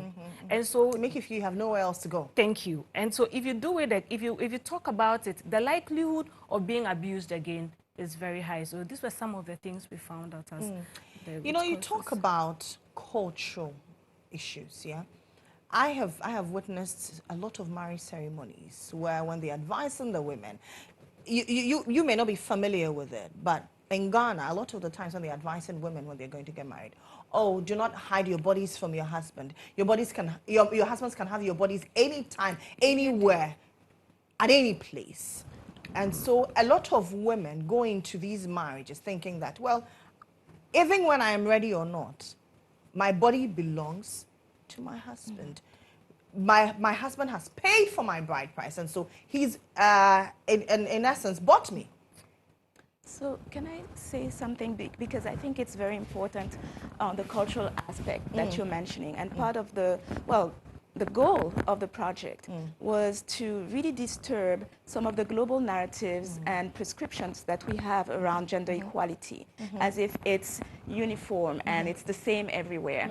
In this project, which is why it's a collaborative project, we really wanted to root our research and root our analysis on the lives of the women locally. So it's a very much context-based research, and which is why what you just said is so important. We cannot just have gender equality across the board, across all nations. It needs to be context-based. And I think that what Cecilia's research is, or documentary is bringing to this, is this decolonial perspective and this context-based and local-based perspective to gender equality as a whole. You know, Cecilia, in our part of the world, when you say, oh, I'm an activist, they see you as a hater. I love that look, girl. They see you as a hater. And so when you are championing a number of these issues, you get a lot of backlash. Yeah. Has social media become a menace when it comes to achieving these things? Yes, because on social media, you see a lot of stories on social media. And since I started this documentary, I've been watching stories on social media. And most people just put their abuse issues on social media. And you will see young Ghanaians right beneath. What did she do? Exactly. What did she do? And just last week, I saw a story where a guy says that her brother beat his girlfriend and gave her a mark on the forehead. And this is not the first time. They're preparing to get married. So the father wanted to teach the guy a lesson. And as a result, got the guy arrested. When the girl came back from the hospital, her mother and the girl were in his house begging him that they should bring the guy because they have to get married. And so social media is not helping, because I think the people need to understand that you are a woman, you have worth, you need to add value to yourself, you need to be empowered, you need to speak up if you're not treated right. That way, when someone is not treating you right, or even someone says something about you on social media, you can stand up for yourself. Because when you start doing it, they tag you as a feminist. Yes. That, oh, she's a difficult person. They always want to prove. And we feminists are haters, yeah. Okay. You know, yeah. We're entitled to that. We want to own it. Yes, we're owning it with Chest our out. full chest. Yes. But I asked if we're making strides because we see a lot of these reports being churned out. But then we see a number of these issues recurring in our societies. Are we taking a step forward and taking 2 steps back? From the documentary, it is clear that we are taking a step forward and taking like 3 steps back, because the structures are still not in place. The policy makers themselves do not quite see anything wrong with a few slaps from your husband if you went wrong. The system makes it difficult for you that you even go to the police station and reporting and getting some attention is not being given. And so it is difficult for victims to be able to speak up. Now, the reason that we are doing this project again for me is that if we want to achieve the Sustainable Development Goal by 2030, and we are in 2024, and we can't openly talk about these issues, and I can't come out and say, my husband abuses me sexually and I won't be tagged as a bad woman, then we are not making progress. And so in the books, you know, we are Ghanaians, so in the books, it's everything we have beautiful laws. Thank you. But you go policies. to the grassroots, and that's what research is supposed to do, that we're not just writing the papers and publishing in journals, but coming back to the society and telling them that this is what we find out, and how do we have a discourse, have a discussion, and conscientize people to accept that, look, it's okay to talk about it. You are not a failure. The person is an abuser, and if you put him in another relationship and in another relationship, they will continue to be abusers because that is who they are. And let people own up and speak, give them voices to talk about it. Is it also as a result of lack of support in the system? Yes. There's lack of support in the system. There's this victim in the documentary who had her head broken and blood was, so when she went to her family, the issue was they were fighting over a phone. And so when the guy took the phone from her, he hit her head with the phone until blood started gushing out, and then he locked her up in the room and left her. So she had to stand by the window, scream till a landlady came, called the husband, they took her to the hospital. When the family sat, family said, what did you do? And Imagine said, that question. Yes. They didn't arrest the guy, nothing. They said, what did you do? And that you ran your mouth too much. That is why he beat you. Now, this guy's family comes, brings 1 GTP cloth and a shinap to beg her to go back. So there's no support, and everybody in the family thinks that it's okay. He says he's sorry. Just make sure that when you go back, you don't run your mouth. He won't beat you. So there's no support in the family, and you go to the church, the pastor says, our rear dear, it's not easy like that. We've all gone through it. You saw how your mother suffered. We have even observed some of these things ourselves. And so you are told to know that, okay, it's not going to be easy. So if he's beating you, endure. Over time, it would pass. And one of the things I observed with the victims were that they were praying. Most of them were not really talking or doing anything. They were praying and hoping that... We're a very religious country. Yes, God will come through for us. And so speaking with the religious experts, they mentioned that prayer is very good, but you need to add works to it and add common sense. Thank you. So you can't just be praying and saying that I'm dying, and you're praying 10 years, you are in it. You would die. And then you make the excuse that because of the children. If eventually you die, who will take care of the children? There will be nobody. So if you're in an abusive marriage, it's just prudent that you speak up. I mean, the first step, and that's why the documentary is loud sign. The first step is let's start talking about it. Once we start talking about it, the systems will be responsive. The perpetrators will know that, look, people are going to talk. So they can't keep doing what they're doing.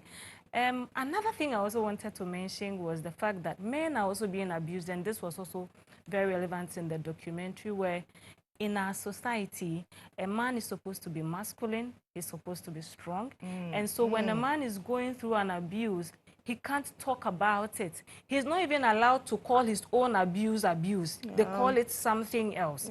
You know, so he's sexually abused. You need to man up. Thank you. And so, although I got victims who were males who were going through abuse, it was difficult for them to also share their stories because they are men. They will manage it. They can manage it. So they were not willing to really share their stories. But this was also another aspect of the documentary that. Now, Prof, for countries like yours and for Ghana, how do we collaborate? How do we, in going forward, learn from each other certain practices that can help better the lot of a lot of women, especially? So I think, to go back, before I answer this, to go back to something that you said, how do we know if we're making progress?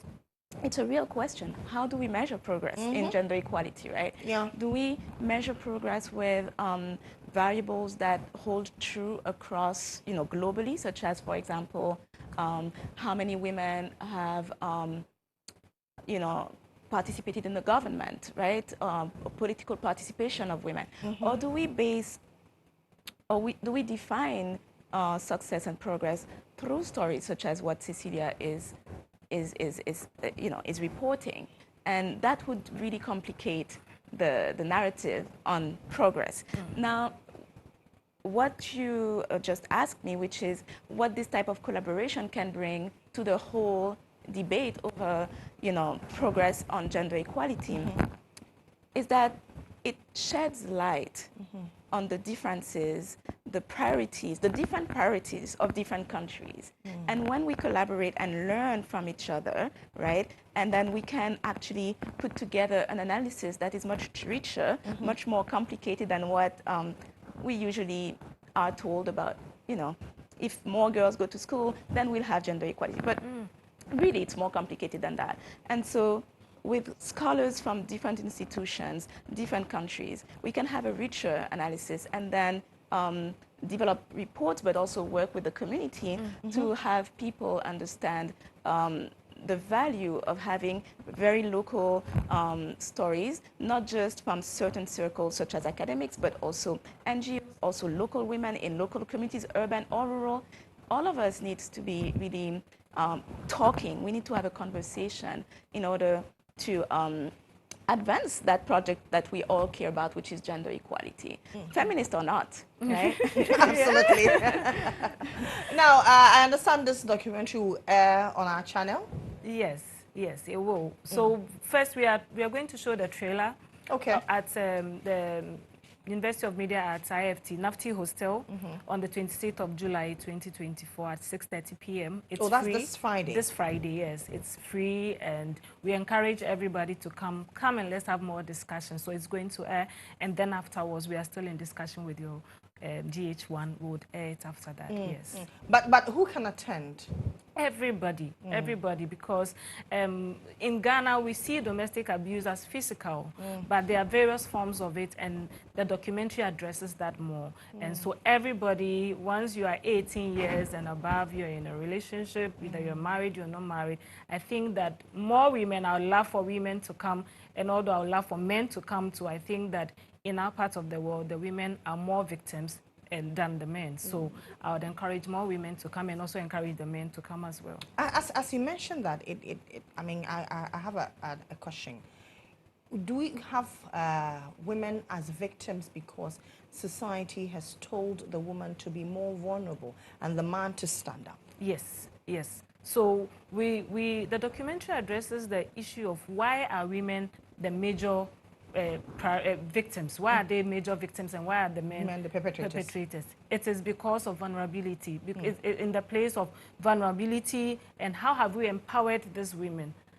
How are they able to stand up for themselves and speak up for themselves? And so the vulnerability bit is very important there, and then empowering them and letting them understand that, look, you have. But again, it has to also do with upbringing. I said the things we see and the things we imbibe. And so if a young girl sees her mother being abused by her father every time, it's just right that if she's in a relationship and she's being abused, she sees it as normal. Yeah. Okay, thank you very much, ladies. So you. this Friday, yes, at NAFTI Studios. Yes. So formerly NAFTI Studios, now yes. is IFT. IFT, yes, close to the U.S. Embassy or the Ghana Free Zones Board. At East Cantonment, yes. What time again? 6:30. 6:30 p.m. Yes, yes. So it's free. It's free. Let's all go there. Let's talk about the issues that border on gender inequality in the country. Thank you very much. Thank you so so much. that's Professor Ocean. Just so now I got it.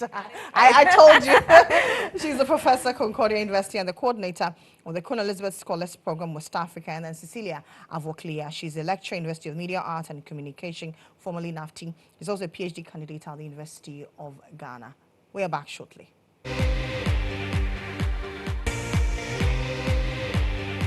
Once upon a time, all on that one big stage, unleashing obsolete crafts of torture, oppression, patriotism, rituals, and royalty. A new dawn of African originality is set to explode at the climax of the Prakasa Theatre Festival. Third Grade Studios, in partnership with the Ghana Education Service, invites all high school thespians to the grand finale of the maiden edition of the Prakasa Theatre Festival. After an overwhelming regional tour, the selected finalists are geared up to battle it up for the ultimate prize. Join this promisingly historic big day on Saturday, 27th July 2024 at the Wesley Goma Senior High School auditorium at 8 a.m. prompt. Which school goes home with the bragging rights as winners of the maiden edition, a fully funded student fund production prize, and the breathtaking trophy of the Prakasa Theatre Festival? Come meet favorite daring film producer Abu Idris and ever gorgeous actress Beverly Afaglos as guest judges, while jamming to captivating performances from Budget, the Prakasa theme song hitmakers Noni. Rate is a cool 20 Ghana cedis. Official sponsors: Food Tech Limited, Flora Tissues, Top Choco, Chew at Feds, Location by Fed, and Charles Chito. Partners: Ghana Education Service, National Film Authority, Senegal Studios, Sudokin Studios, Sparkles Light Services, and Possible X. Media partners: Lifestyle TV and GHOne TV. For sponsorship and inquiries, contact 0549-328826. Come support your school to make the big win. Prakasa Theatre Festival. Contemporary original. Once upon a tour, all on that one big stage, unleashing absolute crowds of torture, oppression.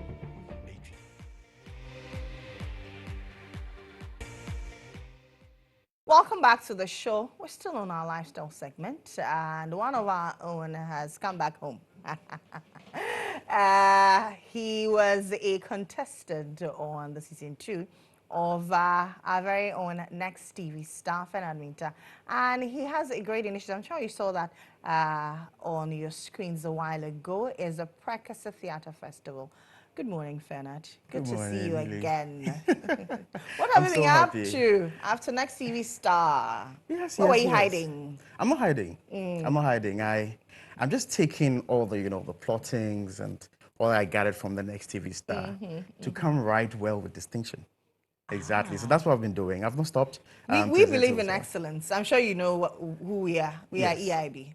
Most definitely. Yeah. Most definitely. I'm always happy to do it and be part of the EIB family anytime, any day. So I'll be right into it. Don't worry. You're right in our faces, yes. But how was the experience on Next TV Star? A lot. It was my first time approaching a concept like that, TV presenting, media communication, and I learned a lot. After that, I have had master classes. I've had several mock round trainings and everything. I think it's something that has even made me more confident that I can do the job or I can do, presenting. So So now you're going all out on presenting. I'm going all out. Maybe you should put me on the test. I should, right? one of these days, producer. One of these days, he should be our co-host on the morning show. Most maybe on a Friday. Yes, it works. We could do that on a Friday. Yeah. But you have a project coming up, yeah. Prakasa Theatre Festival. What a name! Why that name? Okay. So it goes down into arts or Ghanaian arts. A lot of people do complain. It looks like this at the moment, which I had an editorial on when I was on Next TV Star. Why the industry is going on comatose and all those conversations. So we know that, okay, somehow, some way, we have some issues regarding it. But then we want to respark it. We want to reflavorize it. And Prakasa is one fruit that we use in our soup. Absolutely. It's medicinal. So in the figurative, interface, we're trying to restructurize the industry with taste and flavor. That's why we go with Prakasa Theatre Festival. And then doing this, we thought it would be hard to go for people like myself, in the universities and or in the corporate world. And so we needed to go back to the grassroots, people who can carry it on quite easily to be able to project that re-flavorizing the industry. And it was with the high schools. And so what we do is when we go to the high schools, we engage our students, drama people, there's actors, the students in makeup, visuals, art, and we put them together to exhibit what they have. Okay. And then ultimately, we do this, and we are looking and expecting that we get someone quite unique and do a film project with that school. Oh, so it means you've been doing a lot of traveling around the schools. How many schools did you visit? So far, we've visited like 40 schools. Wow, that's a lot. 40, yes. Tell us the experience. I mean, going around these schools, you know, back in the day when we used to have the, what do you call it, Harlem Shake and all those dances, and you see a lot of performances when we go to the CNC. Do you still see that? They say, oh, today's world is a computer world. Do you still see that when you go to these schools? They do it a lot. It's, in fact, it's part of their curriculum. All the time, it becomes an internal thing, and it goes nowhere. So it takes some of us to want to project it beyond the course of their, internal duties. And so, of course, the dance, whatever, poetry, recital, arts, all the cultural dance and anything that we should think of as culture, what do you call it, curriculum activities in the school, they are doing it even extensively at any point. And going around these 40 schools, what are the challenges you encountered? Because it has got to do with a lot of movement, funding is one problem. I mean, for your little brother, your son like me, you would understand the funding. We've been lucky. We got some supporters and sponsors, which has helped us, curtail it a bit. But because of the movement, it has got to do with a lot of trips. And so funding is one challenge that we have at all costs, that at any point in time that we can get any at all, it will help us a lot. That's a challenge. The only thing, and okay, one other thing too is working hand in hand with authorities. Sometimes they have the academic calendar. So you are coming in to have your program, you should understand that it... So it will disrupt the academic calendar. Yes, sometimes. And so these are the few challenges. But the major challenge is the funding for that one, Was acceptance also a challenge? I mean, going into these schools, students accepting that, okay, I want to do this. I think I have this in me. This is my innate ability. I want it to come out. Was that also a challenge for you? Yes, it was. At a point, some schools had to say no, but they couldn't even know how to say they no. So you go there with your equipment, the team, everything, and you set up, you're ready, you'll be told that no, go back. Yes, and so we've had that go back sessions. But this is our first year, this is a maiden edition, and the response has been good. On the rate, I think 80%. Okay, so are all these 40 schools participating? They all participated, and we have finalists. Okay, so 40 schools participate. How many schools went to the finale? 15. 15? Which schools are these? Okay, we have the Agri Memorial, we have the Kofredia Tech, Wesley Grammar, St. John's Grammar, we have Nungwa Secondary, we have Suhum Tech, Kumasi Anglican. I don't know if I'm mentioning all, but a lot of them at the moment that are part of the grand finale across 4 regions. Oh, so 4 schools, no, 15 schools from 4 different regions? Yes. Okay. And the 40 as well from 4 different regions. Okay, so the Ashanti region, the Eastern region, Greater Accra, and where else? Central. And then the Central region. Okay, yeah. I remember, they are in the Central region. Yeah. So what would these schools be doing at the grand finale? Okay, so like our theme is contemporary original, we expect them to project originality. I think they are master users or master boosters of social media today. But then the question is, what are they using it for? Most of them indulge in it with trolling, nudity and stuff. But then we want to help them do the right thing, especially because of the originality concept at the end of the day. Now, we know that kind of concept attracts a lot of international attention. So if you're a young person and you're projecting a style of originality, a Ghanaian originality style of dance, of costume, of drama, of poetry, of course you're attracting something, good from the other side of the world. And so we are expecting them to come there that day. They are going to be all clad in for their original storytelling, cultural display, poetry recital, contemporary dance somewhere, and award presentation. That's what we're expecting. You mentioned social media in there. Going around these schools, I don't know if you realized, but has social media curtailed the level of excellence that we portray? Yes, I think yes. Yeah, for sure, it has. The reason being, it's easy for them to get the numbers to be able to project whatever they want to project. Some of them have just decided to be limited to the negatives. Exactly. Which they think it goes easier. Like they say, negativity sells. Exactly. But there are still people who did not even know they would have that mileage, but still did it, and it went well for them on social media. So in as much as we have the bads, of course, the good is there. People have done it. It worked. So definitely, if anyone wants to go on the good path as well on social media, there's no two ways about it. There's no two ways about it. So yeah, for sure. So you think that, well, even though we think that social media is it's just a savior to a large extent. Exactly. Exactly. Because if I have a craft, let's say I want to be a food blogger, I don't think food blogging is a bad thing. So if I start, I use my phone and I'm in my kitchen, whatever the state of the kitchen is, and I start something and I put it on social media and I start getting views. I started something positive and it has yielded some good results. So for sure, it can always be a good projection for what we do. Yeah. So let's come back to the Prekese Theatre Festival. The grand finale is this Saturday. Yes. Where? In the Wesley Grammar Senior High Auditorium. Wesley Grammar. Yeah. That's Dansoman. Yes, Dansoman. Okay. So how is it going to be? 8 a.m. 8 a.m. Oh, that's interesting. Usually we see programs like these in the evenings. Because it's a student program. So you see, where we were talking about administration, authorities, they come in alone.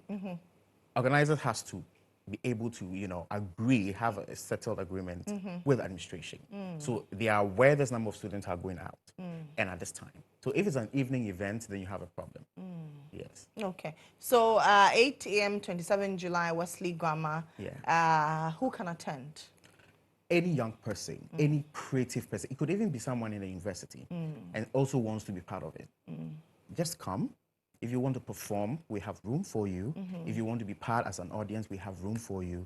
Come and be part of this great initiative. We are lucky we have some influential people there who are supporting the cause. You can come there to network at the end of the day. Our partnership, even with National Film Authority, also projects a lot for an attraction for you whenever you find yourself in arts. So, of course, anyone in arts, especially those in the schools, you're welcome. You're welcome. Is it free? It's rated 20 cedis. 20 cedis. Yeah. For everybody who wants to attend? For everybody. Okay. Everyone that wants to attend. Okay. Whether you're a student or not, you're in the working class. Yes. It's 20 cedis. 20 cedis. For everybody. Yeah. Are you looking at replicating this in tertiary institutions, in the universities? Great. Even there, it makes it more easier because it's something that they have, departments and studios for. It makes it more easier.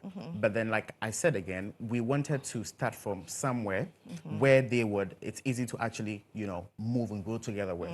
Because when you go to the universities, I'm sure a lot of them are doing somehow equally, concepts like that. They are doing something like that. But then it takes an X factor with you, which will move them to be battling with you as well. So at the end of the day, it's our projection is straight to tertiaries.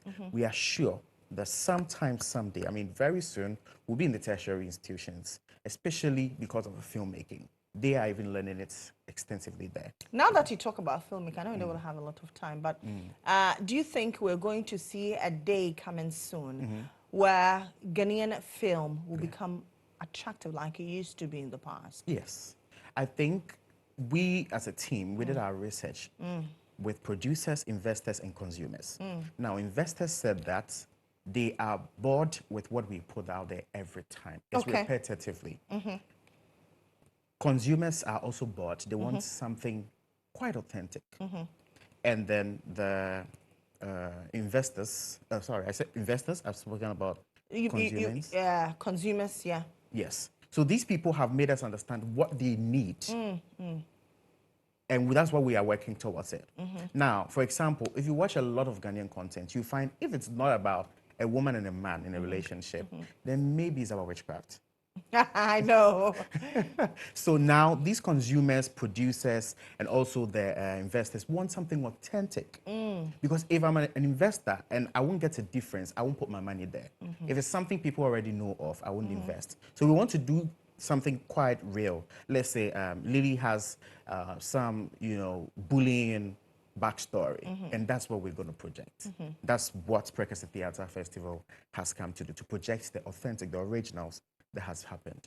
I think you're doing amazing, and congratulations to you. So this Saturday, at the 27th of July, Wesley Grammar SHS Auditorium is the Precursor Theatre Festival. Just a cool 20 cities.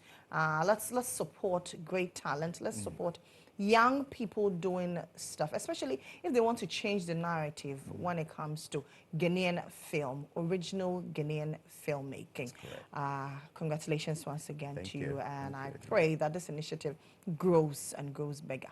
That's Fernand Minta. He was a contestant of GHOne TV's Next TV Star Season 2, and then he is the director for Fed Create Studios, who are creators of the Precursor Theatre Festival, with the grand finale happening this Saturday, the 27th of July, at the Wesley Grammar SHS Auditorium in Dansoman. It's a cool 20 series, 8 a.m. sharp. This one, no Ghana man time, I beg. Let's go there, let's support him. Let's all be on time and enjoy great art.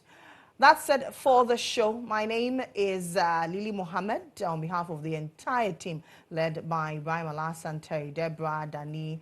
And I always say this, I sit here and I do all the talking, but the people who do the real work are behind the scenes, camera, sound, light, and floor. I appreciate them a lot. I love them. Lots of love to And to you out there for always making time to watch us here. You have a lot of options, but you make time for us. We appreciate you. Tomorrow morning, we're back with another edition of the show. My name once again is Lily Mohammed. Have a great day.